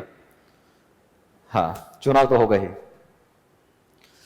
अगला है, भारत का राष्ट्रपति कितनी बार, कोई कितनी बार राष्ट्रपति बन सकता है? किस आर्टिकल में है? 57। क्या लिखा गया है? हाँ, संविधान के उपबंधों के अधीन रहते हुए यदि वो व्यक्ति चुना जाता है तो चाहे जितनी बार चाहे उतनी बार राष्ट्रपति रह ले। लेकिन हमारे देश में परंपरा ऐसी बन गई है डॉक्टर राजेंद्र प्रसाद जी के जाने के बाद से कि वही है इकलौते जो 2 टर्म तक रह पाए हैं, उसके बाद से तो हर कोई 1-1 टर्म ही रह पाएगा। अमेरिका में देखेंगे तो वहां पर जो हुआ था कि 1951 के आसपास उन लोगों ने अपने संविधान में संशोधन किया और यह बात साफ साफ लिख दी कि हमारे देश में, मतलब अमेरिका में, कोई भी व्यक्ति 2 फुल टर्म ही अमेरिका का राष्ट्रपति रह पाएगा। और वहां का फुल टर्म कितना होता है, मतलब राष्ट्रपति कितने वर्षों के लिए चुना जाता है? 4 वर्षों के लिए चुना जाता है, मतलब 8 वर्ष। हाँ, लेकिन वहां पर फुल टर्म का मतलब कुछ और भी है। यह है कि अगर कोई राष्ट्रपति वहां पर गुजर जाता है तो बाय डिफॉल्ट वहां का उपराष्ट्रपति राष्ट्रपति बन जाएगा। हमारे यहाँ क्या होता है, उपराष्ट्रपति राष्ट्रपति सिर्फ तब तक के लिए बनता है जब तक नए राष्ट्रपति का चुनाव ना हो जाए। उनके वहां सिस्टम क्या है कि राष्ट्रपति अगर किसी कारण से पद खाली हो गया तो उपराष्ट्रपति जो राष्ट्रपति बनता है वो शेष अवधि के लिए बन जाता है, ठीक ना। मतलब अब 2 वर्ष अगर बाकी है तो 2 वर्ष के लिए बन जाएगा। और वहां पर फुल टर्म का मतलब 2 वर्ष ही माना गया है कि यदि कोई व्यक्ति 2 वर्षों तक राष्ट्रपति के पद पर रह गया है तो उसका 1 टर्म पूरा हो जाएगा और ऐसा वो 2 टर्म से ज्यादा बार नहीं कर पाएगा। हमारे यहाँ ऐसा कुछ नहीं है कि संविधान को बंदों के अधीन रहते हुए यदि कोई व्यक्ति चुन करके आता है तो वो जितनी बार चाहे उतनी बार वो राष्ट्रपति रह सकता है। बहुत सिंपल है। तो ये कितनी बार होगा, कितनी भी बार होगा, जितना मन, एनी नंबर ऑफ टाइम्स, मतलब जितनी बार चाहे उतनी बार रह सकता है। इसका मतलब आंसर क्या होगा, इसका सी होगा। क्लियर। अगला है, बताया गया था कि 1946 में जो मंत्रिमंडल का जो गठन हुआ था उसमें कौन से सदस्य को श्रम विभाग मिला था। पूरा का पूरा लिस्ट ही दिया गया था और आप लोगों को बता करके रखा गया है कि अगर यूपी का एग्जाम देने जा रहे हैं तो अंतरिम मंत्रिमंडल में यूपी से रिलेटेड कितने लोग थे, इन चीजों को ध्यान में रख लीजिए। बिहार का देने जा रहे हैं तो बिहार से, और दिया ही गया था लिस्ट में आप लोगों को कि 2 ही उस समय मंत्री थे बिहार से। एक डॉक्टर राजेंद्र प्रसाद थे जिनको फूड इंडस्ट्री मिला था, खाद्य प्रसंस्करण मंत्रालय, और दूसरे थे बाबू जगजीवन राम जिनको क्या मिला था, श्रम मंत्रालय मिला था। इसमें कुछ बताने वाला है नहीं। अब यहां पर क्या ना कि नहीं ऐसे कैसे आंसर याद करेंगे, ये तो याद करना ही पड़ेगा। अब बिहार देने के लिए आप जा रही हैं तो 2 है तो 2 तो याद करना ही पड़ेगा। ठीक है, नोट्स में है आप लोगों के? हाँ, इसका आंसर क्या हो जाएगा? डी, बाबू जगजीवन राम। हाँ, जगजीवन राम तो वो फेमस व्यक्तित्व है ही। हाँ, चलिए अगला फिर संविधान सभा से कि राजेंद्र प्रसाद को राष्ट्रपति बोल रहा हूं सॉरी, संविधान सभा का अध्यक्ष कब चुना गया था, सभापति कब चुना गया था? सामान्य तौर पर तो डेट डाल करके देना चाहिए, ऐसे तो देकर के आप लोग का काम बहुत आसान कर दिया। कब हुआ था? सब कुछ उसी समय हुआ था, एकदम वो बाई डेट आप लोग को बताया गया था कि पहली बार संविधान सभा का चुनाव किस प्रकार से हुआ था, प्रत्यक्ष तरीके से या अप्रत्यक्ष तरीके से? अच्छा, क्यों किया गया था प्रत्यक्ष तरीके से चुनाव? हाँ चलिए, याद है मतलब आप लोगों को बातें। हाँ, तो वही एग्जैक्टली संविधान सभा की पहली बैठक कब हुई थी? हाँ, 9 दिसंबर 1946 को। और कौन अध्यक्ष चुने गए थे? अस्थाई डॉक्टर सच्चिदानंद सिन्हा। और फिर 12 दिसंबर को क्या हुआ था? 12 दिसंबर 1946 को संविधान सभा ने अपना अस्थायी अध्यक्ष चुन लिया था। और किसको चुना था? डॉक्टर राजेंद्र प्रसाद को। मतलब कब? दिसंबर 1946 में। इसका आंसर क्या हो जाएगा? सी। ठीक है, अब आ गया हम लोग का करंट वाला। अच्छा, देखा आप लोगों ने पॉलिटी का जो भी क्वेश्चंस था, 2-3 क्वेश्चन दिमाग लगाने वाले थे, आप लोग का आंसर सही रहा। और कितना ये शॉर्ट नोट्स बनाने का फायदा आप लोग को मिलता है कि 18 से 20 पन्ने का नोट्स वहां से सारे के सारे। अब 22-24 पन्ने का नोट्स से 10-12 पॉलिटी का क्वेश्चन अगर मिल गए, 2 पेज पे पढ़ करके एक क्वेश्चन मिल जाता तो क्या बुरा है? हाँ, अब आप लोग के मनोरंजन का चीज है कि T20 इंटरनेशनल में 3000 रन सबसे पहले किसने बनाया, कौन अभी तक बना पाया है? अच्छा, नहीं, हर काम सचिन तेंदुलकर नहीं कर सकते है ना, कुछ विराट कोहली, रोहित शर्मा, इन जैसे लोगों को भी छोड़ दीजिए। तो हाँ, कि विराट कोहली ने T20 में यह कारनामा करके दिखाया है, पहले क्रिकेटर हैं वर्ल्ड के जो T20 में उन्होंने 3000 रन स्कोर किया है। अभी जो गुजरात में नरेंद्र भाई स्टेडियम में जो है, नरेंद्र मोदी स्टेडियम में अहमदाबाद में जो हो रहा था इंग्लैंड के खिलाफ, तो उसमें जो दूसरा मैच था 87वां उनके करियर का 87th T20 इंटरनेशनल मैच था वो, तो इसमें उन्होंने क्या किया, 3000 के आंकड़े को छुआ था। तो इसका सही आंसर क्या होगा? विराट कोहली। ठीक है, हाँ, जाकर मैच देखिएगा आप लोग। कोविड-19 टीकाकरण जो अभियान शुरू किया गया उसका नाम क्या है? जैसे कि आप जानते हैं हमारे प्रधानमंत्री इस मोड में है कि सब कुछ देंगे, जबरदस्ती देंगे कि कोविड है, टीका कैसे नहीं लोगे। बहुत से ऐसे लोग हैं कि मतलब मजाक की बात बोल रहा हूं कि डर से जाकर के नहीं लिए कि तबीयत खराब हो जा रही है, कोई और बीमारी हो जा रही है, ऐसा कुछ नहीं है।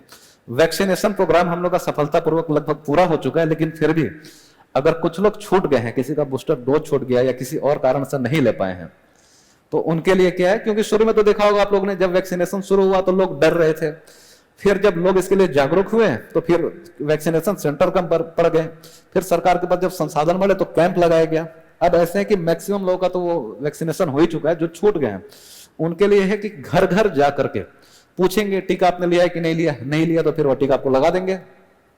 तो उसके लिए जो जून 2022 में अभियान शुरू किया गया है उसका नाम क्या है? क्या नाम है? घर घर जाकर के दस्तक देंगे, तो उसका नाम क्या हो जाएगा? हर घर दस्तक अभियान 2.0। इसका आंसर होगा डी। ठीक है,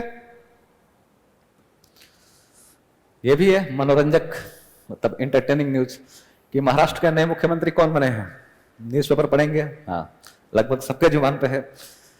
हाँ, जो उठा पटक हुआ महाराष्ट्र में, जिस तरीके से चीजें नजर रखनी चाहिए आप लोग की। वैसे बहुत ज्यादा अब पूछ ही लिया पीटी में, मेंस में नहीं पूछा जाता सामान्य तौर पे, इंटरव्यू में फिर भी पूछा जा सकता है। तो ध्यान रखना है, जैसे कि कहां पे, ये बात ये नहीं है कि किस पार्टी की सरकार थी और किस नई पार्टी की सरकार आई है। बात सिंपल इतनी है कि नई नियुक्ति हुई है, नए मुख्यमंत्री वहां बने हैं।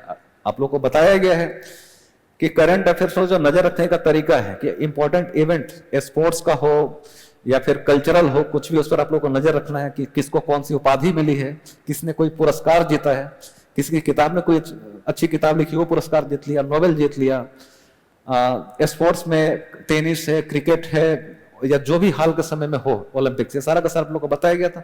नई नई नियुक्तियां बिहार के स्तर पे और केंद्र के स्तर पे, कि बिहार में गवर्नर चेंज हुए हैं या फिर मुख्यमंत्री या फिर अन्य किसी ऐसे ही राज्य में चेंज हुए, तो उस पर आप लोग को नजर रखना है। वहीं से न्यूज है कि महत्वपूर्ण ये नहीं कि किस पार्टी के थे किस पार्टी के नहीं थे, महत्वपूर्ण यह है कि मुख्यमंत्री का पद तो संवैधानिक है, और संवैधानिक पद पे अगर किसी व्यक्ति की नई नियुक्ति हुई है मुख्यमंत्री के स्तर पे, तो वो न्यूज राष्ट्रीय न्यूज होता है, आप लोग को ध्यान रखना ही चाहिए। कौन बने हैं?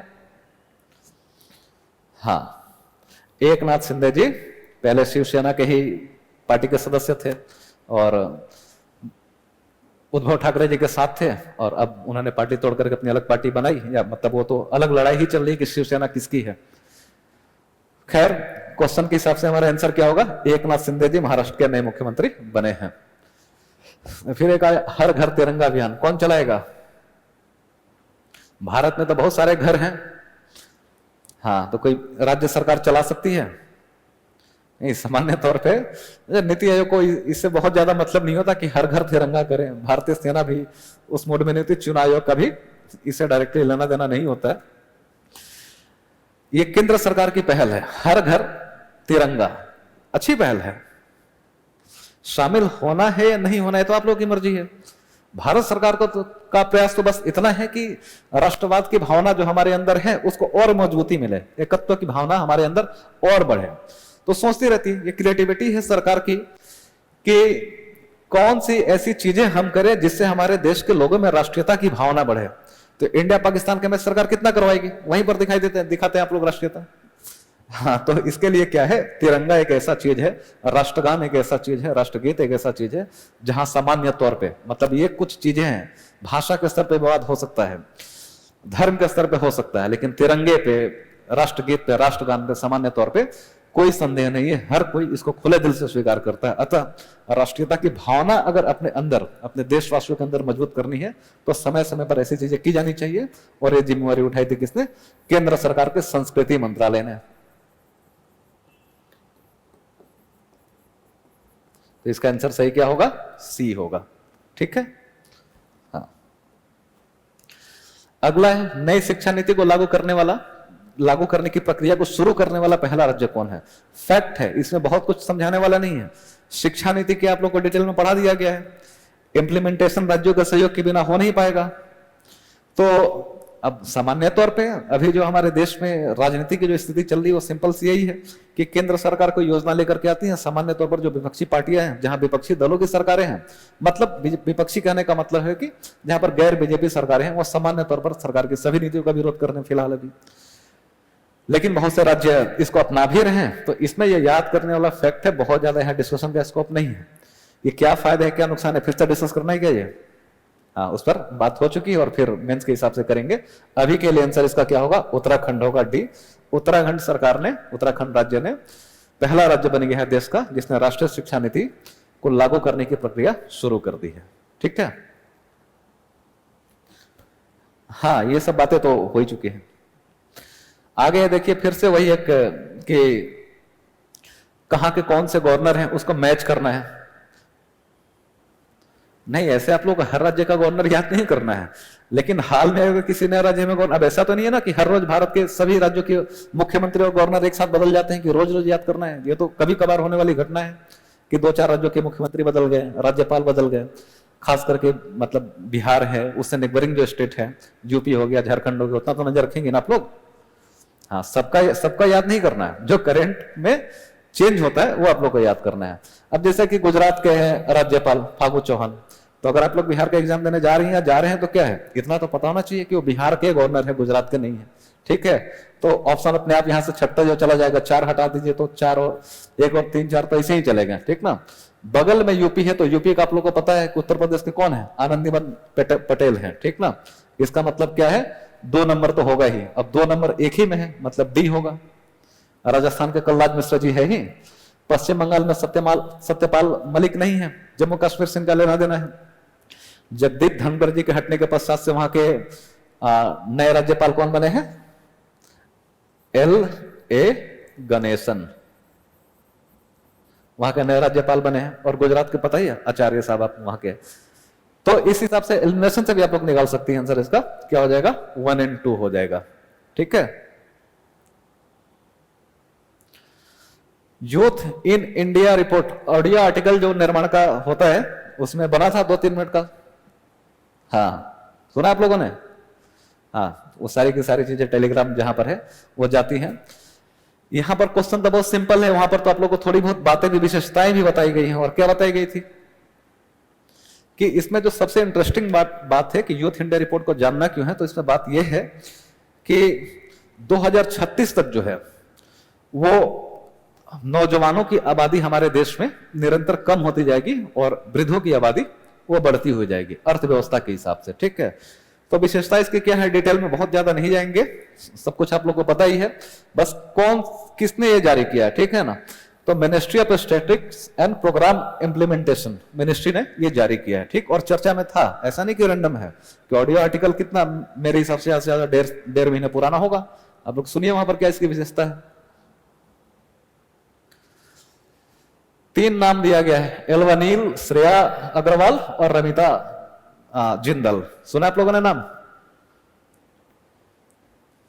हाँ, क्या है तीनों, हाँ बिल्कुल से शूटर्स है।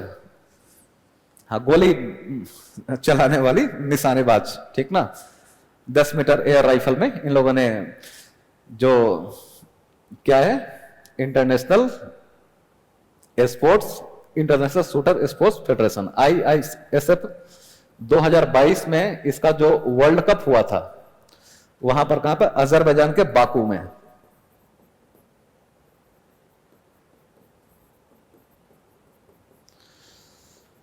इंटरनेशनल शूटिंग स्पोर्ट फेडरेशन प्रत्येक वर्ष एक वर्ल्ड चैंपियनशिप ऑर्गेनाइज करवाता है उस शूटिंग के लिए। मतलब वो पिस्टल और राइफल, मशीन गन भी इसमें शामिल होता है। उस हिसाब से वो शूटिंग के लिए वहां पर वो प्रतियोगिता होती है। तो इसमें तीनों नाम बहुत पॉपुलर हैं और अभी खूब चर्चा में है। एल्वनील हो गया, श्रेया अग्रवाल हो गया और रमिता जिंदल है। ये तीनों ने वहां पर जीता है। और अभी आप लोगों ने देखा होगा कि प्रधानमंत्री जी का एक वीडियो कॉल, मतलब वीडियो कॉन्फ्रेंसिंग में बात कर रहे थे एल्वनील से। तो ये सब क्या है, शूटर्स हैं। हाँ, उसी में से है, दिया गया लिस्ट में आप लोग है। अच्छा, एक नाम नहीं है तो बाकी तो है ना, मतलब तीनों के तीनों नाम नहीं है तो क्या हुआ है, एक नाम से ही पता चल जाएगा कि उस 3 ग्रुप में एक नाम शामिल है, तो बाकी तो भी उसी ग्रुप में होंगी। क्वेश्चन तो एक ही है ना कि तीनों किस ग्रुप से संबंधित है, किस खेल से। तो किससे है, तलवारबाजी से है, शूटिंग निशानेबाजी से। हाँ, बस उतना ही, जितना आप लोग को दिया गया उतना ही पढ़िए, उसी में से हो जाता है काम। यह भी अल्पसंख्यक मामलों के मंत्रालय का प्रभार किसको मिला है, तो खूब विवादों कहने का मतलब है कि चर्चा में रहती हैं। हाँ, तेज तरार महिला मंत्री हमारे कैबिनेट की, यूनियन कैबिनेट की। हाँ, 2 है, ठीक है, लेकिन हम लोग का लेना देना किससे, स्मृति ईरानी जी से। मुख्तार अब्बास नकवी इसके पहले थे, कुछ कारणों से उन्होंने इस्तीफा दिया, उसके बाद से इसका एडिशनल चार्ज जो है वो स्मृति ईरानी जी को दिया गया। इसमें कुछ समझना है। हाँ, ठीक है, इसका आंसर होगा डी। फिर आगे राष्ट्रपति की, बहुत सिंपल है कि राष्ट्रपति के चुनाव में यूपीए के उम्मीदवार कौन थे, प्रणब मुखर्जी। अच्छा, कौन थे, हाँ यशवंत सिन्हा जी थे। हाँ, बहुत सिंपल है, तो यशवंत सिन्हा इसका आंसर हो जाएगा। हाँ, ये सब तो ऐसी चीजें हैं कि कुछ इसमें पढ़ने की जरूरत क्या है।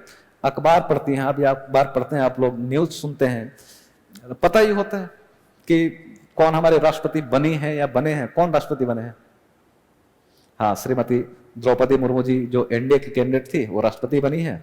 और यशवंत सिन्हा जी थे, ये ऑपोजिशन के, मतलब यूपीए के। यूपीए मतलब क्या यहाँ पर हो गया, यूपीए का मतलब सिर्फ कांग्रेस नहीं होता, जो आप लोग बार बार मतलब निकाल लेते हैं। यूपीए का मतलब तो वो गठबंधन है, यूनियन पब्लिक अलायंस है, यूनियन प्रोग्रेसिव अलायंस है, ठीक ना, यूनाइटेड प्रोग्रेसिव अलायंस, संयुक्त प्रगतिशील मोर्चा। कांग्रेस इसकी अध्यक्षता करता है, मतलब सबसे बड़ी पार्टी है इस मोर्चे में, इसलिए, ठीक ना। तो यूपीए के उम्मीदवार थे यशवंत सिन्हा। अगला है कि यहाँ कि अब मान मुकर किसी पुस्तक को मिले उस पर आप लोग की नजर ना हो और बिहार जैसे एग्जाम देने के लिए जाए स्टेट पीसीएस, तो फिर वो बहुत समस्या वाली बात है। दिया है लिस्ट में, है ना, 13 या 14 पेज पर होगा। स्पोर्ट्स से आगे वो नोबेल और पुस्तकें जो दी गई थी। हाँ, इसमें किसने जीता है कि टॉम ऑफ द सैंड या रेत समाधि, ये पुस्तक किसकी है? उपन्यास है, बहुत अच्छा उपन्यास है। ऐसा पढ़ना जरूरी नहीं है लेकिन इंटरेस्टिंग है। थोड़ा सा मैं आप लोगों को बता देता हूं कि जैसे कि कुछ बहुत गंभीर दिन नहीं है, सामान्य सी बात है कि एक मध्यम वर्गीय परिवार में महिलाओं की जो स्थिति होती है, एक बेटी के रूप में क्या होती है, बहन के रूप में, फिर वो माँ बनती है, सास के रूप में क्या होती है, वहीं पर है। एक लाइन इसका बहुत पॉपुलर हुआ था, जो वो हैशटैग अपना वो ट्विटर पे चल रहा था। इसका एक लाइन जो था कि हाँ, सामान्य तौर पर जो कहानी है वही कि लंबी चौड़ी कहानी, उसका एक अंश में बता रहा हूं कि माँ की विडंबना ये होती है कि बेटी को पाल पोस करके बड़ा करती है और माँ बेटी बहुत करीब होती है। शादी के बाद से बेटी अपने घर चली जाती है और माँ अपने बेटे के साथ रहने के लिए, बेटे के परिवार के साथ रहने के लिए विवश होती है। तो सामान्य जो भारतीय समाज है, तो कुछ परिवार ऐसे होते हैं जहां पर रिश्ते सामान्य नहीं हो पाते हैं, बेटे के परिवार के साथ वो एडजस्ट करने में दिक्कत होती है। तो वो बंधी बंधी सी महिला वो किताब की जो उसमें जो कैरेक्टर है वो महसूस कर रही है। और एक लाइन उसमें लिखा हुआ है कि पुड़िया में बंद बुढ़िया बेटी के घर जाकर के आजाद गुड़िया बन जाती है। मतलब कि कैसे वही बूढ़ी औरत माँ अपने बेटे के घर से कभी अपने बेटी के घर जाती है तो कितनी आजादू महसूस करती है कि आजाद गुड़िया बन जाती है। तो ये लाइन बहुत ट्रेंडिंग था ट्विटर पे। लाइन से खैर नहीं, ये आप लोगों का फर्ज बनता है कि मान मुकर रेमन मैग्सेसे नोबेल अगर किसी को मिलता है तो उन सब चीजों पर आप लोग ध्यान रखें। इसका सही उत्तर क्या होगा? गीतांजलि स्त्री, ठीक ना, और दिल्ली से बिलोंग करती हैं, ठीक है। अगला सुनंदनी कार्यक्रम क्या है? तो बिहार की एक योजना है, कहां से संबंधित है? आंगनबाड़ी कार्यकर्ताओं से संबंधित है। इनके बहुत सारी इसमें बातें हैं, डिटेल में ना जाकर के ये भी। अब ऐसी जो चीजें हैं वो आप लोग को याद करनी ही पड़ेंगे कि कौन सी योजना किससे संबंधित है। कुछ बहुत ज्यादा ट्रिकी नहीं होता समझने के लिए। तो इसका आंसर क्या होगा? सुनंदनी कार्यक्रम का डी। अब है कि शिंजो आबे प्रधानमंत्री थे किसी देश के और अब इस दुनिया में भी नहीं है, प्रधानमंत्री भी नहीं है, दुनिया में भी नहीं है। तो काफी अच्छे नेता थे अंतरराष्ट्रीय स्तर के। हाँ, किस देश के थे? हाँ, जापान है ऑप्शन में। हाँ, जापान के, ठीक ना, बहुत सिंपल है। चर्चा में इसलिए है कि पहला तो 2012 से लेकर के 2020 तक, ये 8 वर्षों तक लगातार जापान के प्रधानमंत्री रहे और सबसे लंबे समय तक प्रधानमंत्री रहने का जापान में रिकॉर्ड इनका नाम पर है। और इनके जिस पार्टी से संबंधित है, लिबरल डेमोक्रेटिक पार्टी से ये संबंधित। अभी हाल ही में 1-2 महीने पहले की न्यूज है कि अपना इलेक्शन कैंपेन कर रहे थे तो वहां पर किसी सिरफिरे ने आकर के इनको शूट कर दिया, असैसिनेट कर दिया, गोली मार दी और इनकी मृत्यु हो गई। तो काफी चर्चा में थे। कहां के प्रधानमंत्री हो जाएंगे? वो जापान के हो जाएंगे।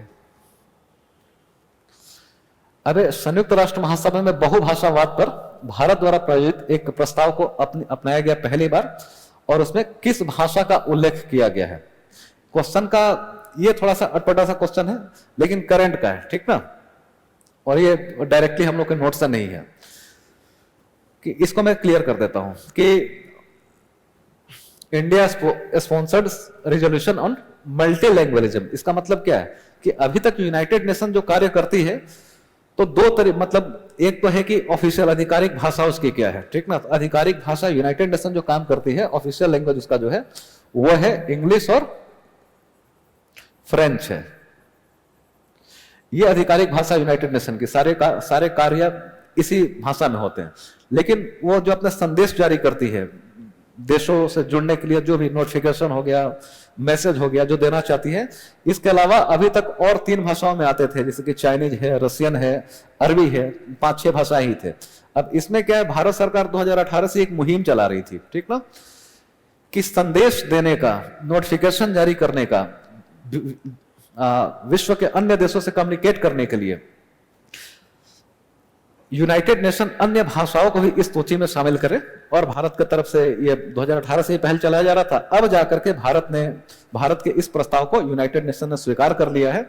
और अब ये है कि विश्व स्तर पे उन 5-6 भाषाओं, अरबी, फ्रेंच, इंग्लिश, रशियन के अलावा जो है अब हिंदी में भी जारी की जाएंगी। और भी बहुत सी भाषाएं वहां पर स्वीकार की गई कि इन भाषाओं में भी यूनाइटेड नेशन अब क्या करेगा, अपना संदेश जारी करेगा, ठीक ना। तो उसमें जो बात की गई है वो किस किस भाषा की बात की गई है, उसमें बंगाली भी है, हिंदी है और उर्दू है, ठीक ना। हिंदी भी, उर्दू भी है, बंगाली भी है। तो इसका आंसर क्या हो जाएगा, 143 का 1 से ज्यादा हो जाएगा, ठीक ना। तो इसका आंसर हो जाएगा ई। हाँ, अच्छा, फिर से महासभा पे ही united nation general assembly detail में आईआर पढ़ाते समय आप लोग को पढ़ाया गया सब कुछ कि यूनाइटेड नेशन सिक्योरिटी क्या है, काउंसिल क्या है, जनरल असेंबली क्या होती है, कितने मेंबर्स होते हैं, कितने देश हैं, सिक्योरिटी काउंसिल में पहुंचने के लिए भारत क्या प्रयास कर रहा है, किस आधार पर भारत को सिक्योरिटी काउंसिल की परमानेंट मेंबरशिप दी जानी चाहिए और क्यों महत्वपूर्ण होती है यूनाइटेड नेशन सिक्योरिटी काउंसिल। ये सारी की सारी बातें पढ़ाई गई हैं। और यूनाइटेड नेशन का काम भी पढ़ाया गया है कि यूनाइटेड नेशन बेसिकली बना ही क्यों है। हाँ, विश्व में शांति स्थापित करने के लिए, अगर कहीं युद्ध चल रहा है तो उसको रोकने के लिए, और उसके अपने तरीके हैं जिसके द्वारा वो रोकता है। खैर, तो यही है कि यूक्रेन और रूस में युद्ध चल रहा है, अभी भी चल रहा है। आज के दिन में तो अब रूस काफी आगे बढ़ चुका है। कुछ क्षेत्रों को यूक्रेन के उसने ऑफिशियली अपना आधिकारिक रूप से घोषित कर दिया है। नए मोड़ पे जा रहा है रूस यूक्रेन विवाद। लेकिन खैर, क्वेश्चन के हिसाब से हम लोग देखते हैं कि फरवरी में जब उसने शुरू किया था युद्ध, तो इस युद्ध को रोकने के लिए यूक्रेन के एम्बेसडर ने वो वहां पर यूनाइटेड नेशन में बात उठाई कि बिना किसी शर्त के रूस को हर हाल में यूक्रेन पर वो आक्रमण करने से उसके आक्रमण को रोका जाए, सैन्य कार्रवाई को रोका जाए, ठीक। यूनाइटेड नेशन सिक्योरिटी काउंसिल में प्रस्ताव लाया गया तो रूस ने वीटो कर दिया। तो दूसरा विकल्प बचता है क्या वहां पे कि अगर यूनाइटेड नेशन सिक्योरिटी काउंसिल में से अगर कोई वीटो कर देता है, प्रस्ताव इतना महत्वपूर्ण है कि जनरल असेंबली का मतलब क्या है कि यूनाइटेड नेशन के सभी सदस्य, जितने देश हैं लगभग सभी उसमें सदस्य हैं, यूनाइटेड नेशन जनरल असेंबली में सभी सदस्य हैं। तो बहुत बड़ी सभा है। यहां पर अगर ये विशेष बहुमत से पारित करती है तो उस प्रस्ताव पर फिर से वो कार्यवाही शुरू की जा सकती है। तो कई बार होता है क्या कि विशेष सत्र बुलाया जाता है। ये इंपॉर्टेंट इसीलिए है कि यूनाइटेड नेशन का एक सिंपल सेशन हुआ है, मतलब इससे नहीं किसने अध्यक्षता की, यह स्पेशल सेशन था। और स्पेशल सेशन स्पेशल कैसे है कि 1950 में अपनी स्थापना के बाद से अब तक सिर्फ 11 स्पेशल सेशन हुए हैं यूनाइटेड नेशन के। इसलिए 1950 से लेकर के अभी तक लगभग 72 वर्षों में अगर कोई कार्य सिर्फ 11 बार हुआ है तो महत्वपूर्ण हो ही जाता है, ठीक है। यूनाइटेड नेशन का ही एक रेजोल्यूशन है, ठीक ना। हाँ, तो ठीक है, नहीं उतना डीप में यहां पर नहीं जाना, बस इतना कि किसने अध्यक्षता की थी, तो किस मुद्दे पर अध्यक्षता की, थोड़ा सा बैकग्राउंड डिस्कस करने से क्या होता है, चीजें आप लोग दिमाग में डिटेल में बैठ जाती है। तो किसने किया था, एंटोनियो साहब वहां के वो जनरल सेक्रेटरी हैं, ठीक ना, यूनाइटेड नेशन के, तो उन्होंने नहीं किया था, अब्दुल्ला शाहिद ने किया था। साहिब हो गया पर अब्दुल्ला शाहिद ने किया था। अब्दुल्ला शाहिद कहां से बिलोंग करते हैं, मालदीव से बिलोंग करते हैं, वहां के फॉरेन मिनिस्टर हैं, ठीक ना। तो इस सेशन की, स्पेशल सेशन की अध्यक्षता रूस के हमले से बचाने के लिए यूक्रेन को की गई थी अब्दुल्ला शाहिद द्वारा, ठीक है।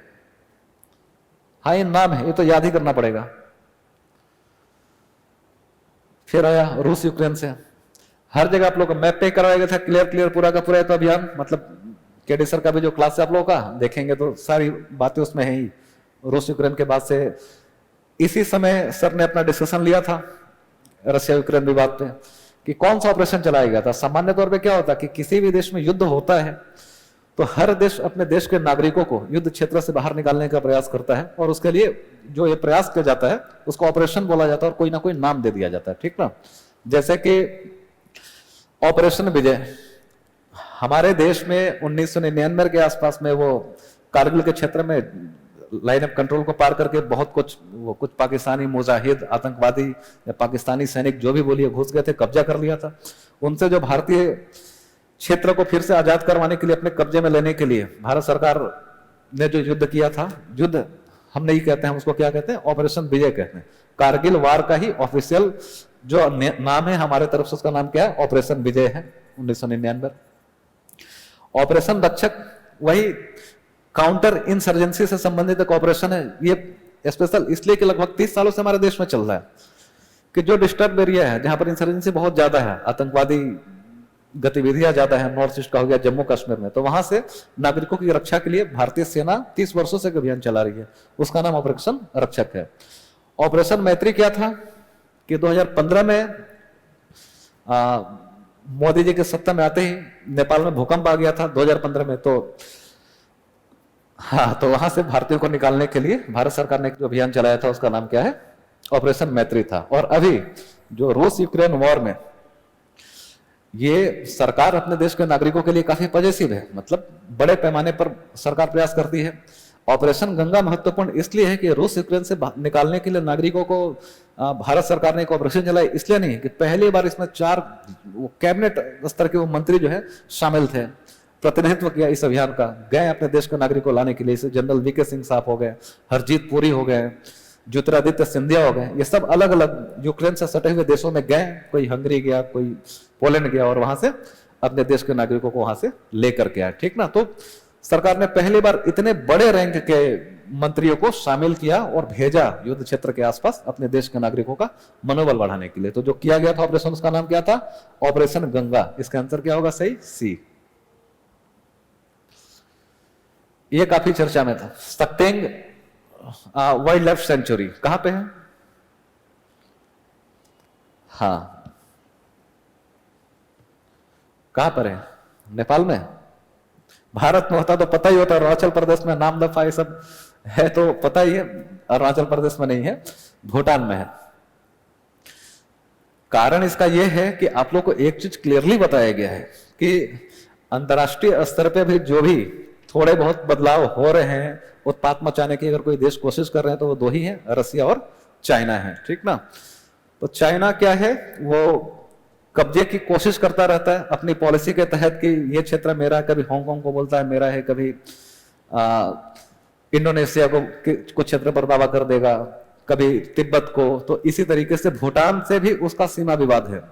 लेकिन इंपॉर्टेंट ये इसलिए है कि भूटान से लेकर के, जैसे कि चीन और भूटान के बीच में कुछ ऑफिशियल सीमा भी निर्धारित की नहीं गई है, लेकिन सक्तेंग जो वाइल्ड लाइफ सेंचुरी है ये भूटान के सुदूर पूर्व में, फार ईस्ट में है, और पूर्वी हिस्से में, भूटान के पूर्वी हिस्से को लेकर के भूटान और चीन के बीच में कोई विवाद नहीं था, सिर्फ पश्चिमी और उत्तर पश्चिमी हिस्से को लेकर के था। अब क्या कर रहा है कि जो भूटान के पूर्वी हिस्से में जो सक्तेंग नेशनल पार्क है, चीन कह रहा है कि अब हमारा हिस्सा है, ठीक ना। इसको लेकर के भूटान ने साफ साफ नकार दिया कि नहीं, ये भूटान का अटूट हिस्सा है। भारत सरकार के लिए महत्वपूर्ण इसलिए हो जाता है कि सक्तेंग नेशनल पार्क की सीमा, मतलब पूरब में अगर ये पार्क है तो उत्तर पूरब में और पूरब में और अरुणाचल प्रदेश भारत का जो हिस्सा है उससे जो है इसकी सीमा मिलती है, ठीक ना। काफी चर्चा में था, रेड पांडा वहां पर पाए जाते हैं और भी बहुत सारी चीजें, तो इन चीजों को लेकर के चर्चा में था।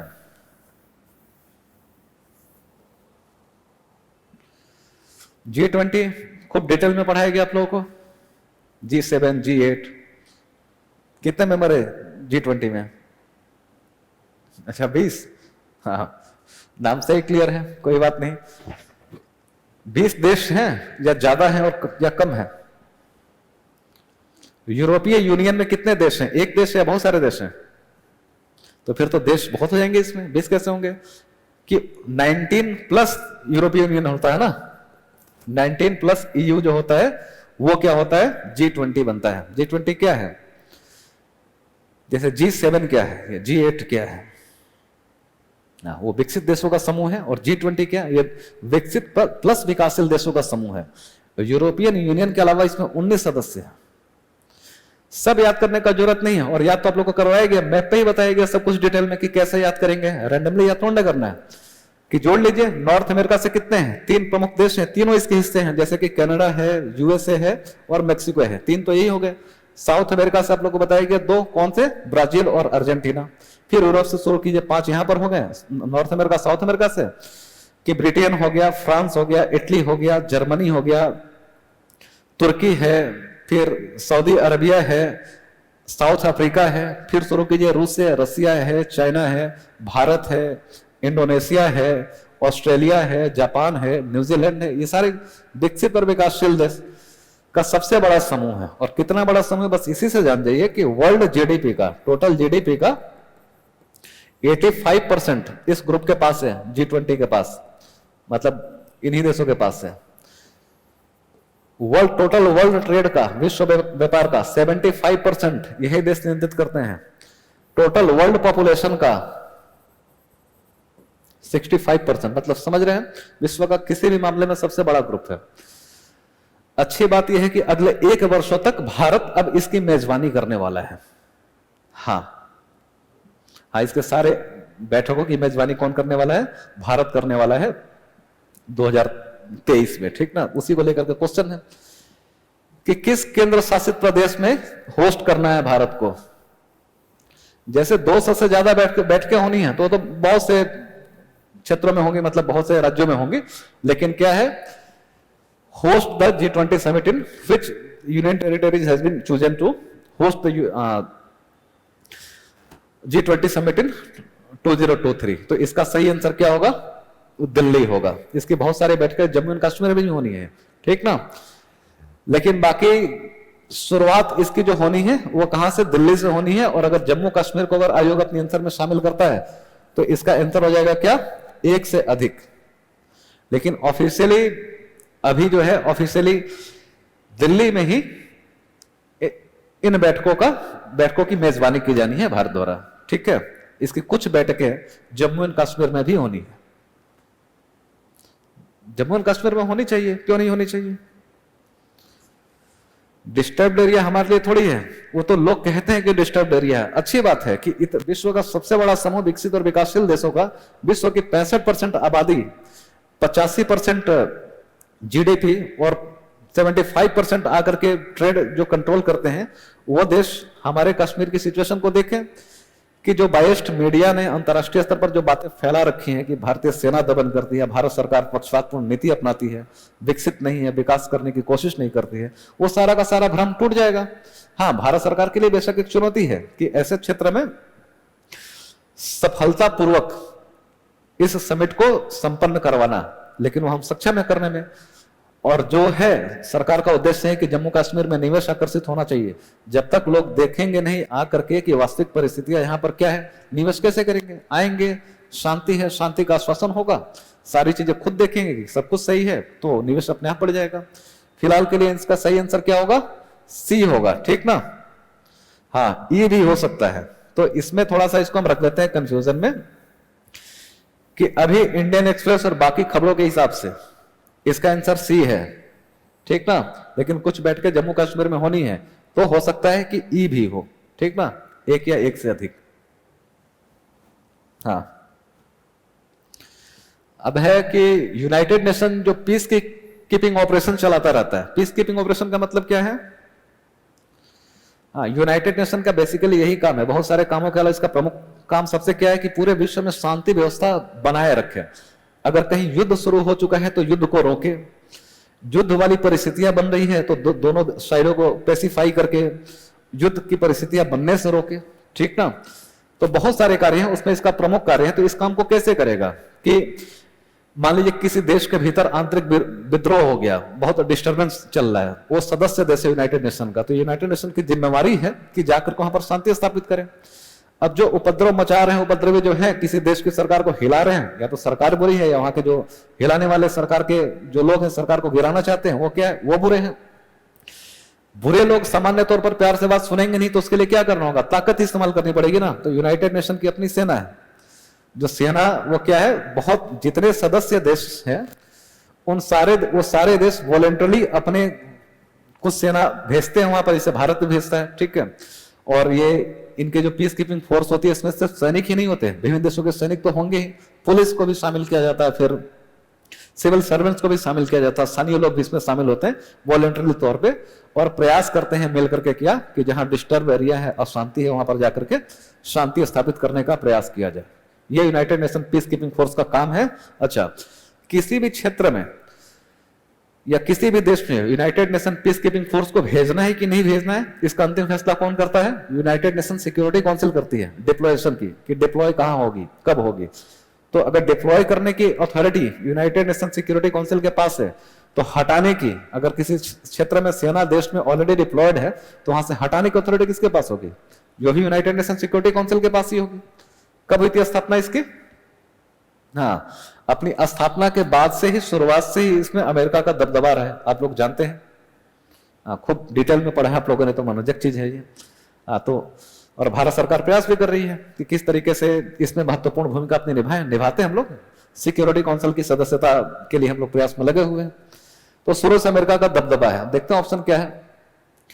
बल का प्रयोग अपनी आत्मरक्षा के लिए कर सकते हैं। हाँ, आत्मरक्षा के लिए तो कर ही सकते हैं, लगभग जो भी बल है, फोर्स है, उन सबको अधिकार है कि अपनी आत्मरक्षा के लिए वो बल का प्रयोग करें, शक्ति का प्रयोग करें। लेकिन यहां पर क्या है, थोड़ी सी परिस्थिति अलग है कि पीस कीपिंग फोर्स जब भी किसी ऑपरेशन में जाती है, तो यूनाइटेड नेशन सिक्योरिटी काउंसिल का या यूनाइटेड नेशन का मैंडेट जो उनके पास होता है कि जिस कार्य के लिए भेजा जा रहा है, उसको पूरा करने के लिए वो अथराइज्ड होते हैं इस बात के लिए कि वो ताकत का इस्तेमाल कर सकते हैं। तो पहला ऑप्शन इसका गलत हो जाएगा कि सिर्फ सेल्फ डिफेंस में इस्तेमाल नहीं करेंगे। यूनाइटेड नेशन के मैंडेट को पूरा करने के लिए अगर ताकत इस्तेमाल करनी है खुद के साइड से भी, तो खुद से भी ताकत का इस्तेमाल कर सकते हैं, मतलब वो बल प्रयोग करेंगे, सेल्फ डिफेंस के अलावा भी करेंगे। तो पहला ऑप्शन गलत हो जाएगा। यूनाइटेड नेशन, दूसरा ऑप्शन है कि संयुक्त राष्ट्र सुरक्षा परिषद के प्रस्ताव द्वारा ही इसको सिर्फ वापस लिया जा सकता है। आप बिल्कुल सही भी हुआ डिस्कस ना, कि कहां डिप्लॉय करनी है सेना पीस कीपिंग फोर्स को, यह भी सिक्योरिटी काउंसिल ही तय करनी है, और कहां से हटाना है यह भी सिक्योरिटी काउंसिल ही तय करती है। उसके बाद से है कि संयुक्त राज्य अमेरिका इसका सबसे बड़ा वो फंड देने वाला देश है। शुरुआत से ही अमेरिका अपना दबदबा बना रखा है, यहां पर दादागिरी करता है इस संस्था में, इसी दम पे करता है कि सबसे बड़ा वो डोनेट करने वाला पैसा वो कौन है? अमेरिका ही है। तो इसका सही आंसर क्या हो जाएगा? 2 और 3 हो जाएगा। ये अच्छा क्वेश्चन था। 1 नंबर गलत हो जाएगा। क्लियर है? कंफ्यूजन है कुछ? ठीक है। अगला है कि हाल ही में यूएई ने, संयुक्त अरब अमीरात ने किसके साथ फ्री ट्रेड एग्रीमेंट किया है? इंपॉर्टेंट है। हाँ, जो QIP का क्लास चल रहा था उसमें आपको डिटेल में पढ़ाया गया था सारा का सारा। किस देश के साथ किया है? बिल्कुल सही, इजराइल के साथ किया है। देख लेते हैं थोड़ा सा, इस पर इंटरेस्टिंग चीज है, थोड़ा सा बात करेंगे क्योंकि डिटेल में तो आप लोगों को पता ही है सब कुछ। हाँ, कि फ्री ट्रेड एग्रीमेंट बस एक समझौता है। अगर 2 देशों के बीच में, 2 क्षेत्रों के बीच में फ्री ट्रेड एग्रीमेंट होता है, इसका मतलब क्या होता है? बहुत सारे टैरिफ, बहुत सारे बैरियर उनके बीच से हट जाते हैं और आपसी व्यापार उनका सुलभ हो जाता है, सुगम हो जाता है और ज्यादा आसानी से व्यापार कर पाते हैं। अभी क्या है, आप लोगों को पता है कि इजराइल और फिलिस्तीन का विवाद चलता रहता है, संघर्ष होता रहता है, हिंसा होती रहती है और डिस्प्यूट तो है ही। सामान्य तौर पर जो खाड़ी और अरब देश है, इनका समर्थन फिलिस्तीन के साथ होता है। 2020 में, सितंबर 2020 में एक समझौता हुआ था, लिखा ना आप लोगों ने? हाँ, QIP में अब्राहम एकॉर्ड के बारे में डिटेल में बताया गया था आप लोगों को कि अमेरिका के प्रयास से, अमेरिका यह प्रयास कर रहा है कि अरब देशों के बीच में और इजराइल के बीच में शांति स्थापित हो जाए, रिश्ते इनके सामान्य हो जाए। इसमें बहुत सारे देश धीरे धीरे आगे आ रहे हैं, जैसे कि बहरीन आया है, अब UAE आया है, कि पहली बार किसी खाड़ी देश ने इजराइल को, मतलब अब UAE ने भी ऑफिशियली रिकॉग्नाइज कर लिया है कि इजराइल एक देश है, अभी तक ये लोग नहीं करते थे, और अब अपने क्षेत्र, अपने आपसी व्यापार को ये लगातार बढ़ाने की कोशिश कर रहे हैं। इसके लिए FTA किया है। जैसे कि अगर डाटा देखेंगे तो अभी इजराइल और UAE के बीच में जो है वो व्यापार कितना है? 1.2 बिलियन डॉलर का है, ठीक ना? इसी को बढ़ा करके अगले 5 वर्षों में इन्होंने लक्ष्य रखा है कि अगले 5 वर्षों में हम इसको 10 बिलियन डॉलर से ज्यादा हम लेकर के चले जाएंगे, ठीक ना? हाँ, नहीं, साथ देखिए, इजराइल UAE का है, पाकिस्तान, इटली, ऑस्ट्रेलिया के साथ हो जाए तो वह सामान्य सी बात हो सकती थी, फिर भी अगर होता है उनके साथ तो भी वो इंपॉर्टेंट न्यूज होता है। लेकिन इजराइल के साथ हुआ है, इसलिए न्यूज बहुत इंपॉर्टेंट हो जाता है कि पहली बार UAE ने रिकॉग्नाइज किया इजराइल को। इजराइल फिलिस्तीन इतने विवाद में था, एक मुस्लिम डोमिनेंट देश होने के बाद भी फ्री ट्रेड एग्रीमेंट हुआ है यूएई का। क्यों किया, क्यों नहीं करेगा, क्यों नहीं करेगा? अब इसका क्या मतलब है कि क्यों किया है? क्योंकि अपने व्यापार को बढ़ाना चाहता है। जैसे कि यूएई समझदार है देश है, उसने सबक सीखा बहरीन से कि कोविड काल में खाड़ी देश सामान्य तौर पर किस चीज पर डिपेंडेंट है? क्रूड ऑयल निर्यात करते हैं, उससे पैसा कमाते हैं। बहरीन का हालत खराब हो गया लॉकडाउन के समय में, मतलब कोविड पीरियड में, कि तेल की डिमांड विश्व में कम हो गई, तेल का उत्पादन कम हो गया, उसको मिलने वाला रेवेन्यू कम हो गया। इसी चीज को देखते हुए यूएई ने सबक लिया है कि सिर्फ क्रूड ऑयल पर कब तक डिपेंड रहेंगे, बाकी चीजों का भी व्यापार करना होगा, और जहां से फायदे हैं वहां से जुड़े, अपनी अर्थव्यवस्था का व्यापक प्रसार करें, उसमें डाइवर्सिटी लेकर के कि सिर्फ एक चीज पर डिपेंडेंट ना हो, इसलिए समझौता किया गया है। ठीक है, तो यूएई ने किसके साथ एफटीए किया है? इजराइल के साथ। इसका आंसर क्या होगा? डी। पढ़ाया गया आप लोगों को? हाँ, क्लियर एक लाइन कि आर्कटिक और अंटार्कटिक से रिलेटेड जो भी बातें हैं सब आप लोग को ढेर पढ़ने का मेरे हिसाब से 22 से 25 लाइन में एक नोट से वहां पर खोल करके देखिए अंटार्कटिक का एम है या नहीं है, याद है ना? हाँ, वैसे भी इसका आंसर फाइंड करना मुश्किल नहीं है। अगर आर्कटिक आ गया है, आर्कटिक से अगर आंसर को फाइंड करना शुरू करें कि सामान्य तौर पर कोई भी देश उस क्षेत्र का ही जलवायु का या परिस्थितियों का अध्ययन करना चाहता है जो उस देश से मिलते जुलती हैं, सटी हुई हैं। अब क्या है, आर्क की सीमा चीन से मिलती है क्या? नहीं। भारत से मिलती है? नहीं। जापान से मिलती है? नहीं। रूस से मिलती है? हाँ, रूस से मिलती है, इसलिए रूस का इंटरेस्ट होगा। इसका सही आंसर तो रूस है। थोड़ा सा बात कर लेते हैं इस मुद्दे पर भी। जानना है, ना सिर्फ जानना है, ये सब चीजें ध्यान में भी रखनी है कि आर्कटिक एम महत्वपूर्ण मिशन है। हाँ, आर्कटिक क्षेत्र की जलवायु का अध्ययन करने के लिए रूस ने, जैसे कि 3 दशकों से लगातार आर्कटिक क्षेत्र का तापमान बढ़ रहा है, ग्लेशियर वहां के पिघल रहे हैं, बहुत इंपॉर्टेंट है आर्कटिक अंटार्कटिक दोनों। मेंस के हिसाब से भी आप लोग को तैयार करना है इसको। रूस का विशेष उस क्षेत्र से सटा हुआ है। वैसे तो जलवायु परिवर्तन का, ग्लेशियर्स के पिघलने का पूरे विश्व पर प्रभाव पड़ेगा। रूस ने इसके लिए एक प्रयास किया और एक सैटेलाइट भेजा आर्कटिक एम के नाम से। ठीक ना? हम लोग के यहाँ जैसे पीएसएलवी से जो भी हम लोग का लॉन्च करना होता है, रॉकेट से क्या लेकर के जाते हैं? पेलोड को पीएसएलवी में रख के लेकर जाते हैं सैटेलाइट को, और ऊपर ले जाकर प्रक्षेपित कर देते हैं। वैसे ही रूस का जो उसका नाम क्या है, सुयोज, रॉकेट का नाम हम लोग का सुयोज 2.1, उसी में लेकर के पेलोड अपना भर के लेकर जाते हैं, सैटेलाइट वगैरह। हमारे यहाँ जैसे पीएसएलवी, उनके यहाँ सुयोज है। तो फरवरी 2021 में इन्होंने लॉन्च किया था। आर्कटिक क्षेत्र की जलवायु परिवर्तन से संबंधित क्या स्थिति है, इस चीज को बहुत ही डिटेल से, मतलब माइक्रो लेवल पर ऑब्जर्व करने के लिए यह रूस द्वारा भेजा गया एक सैटेलाइट है। ठीक ना?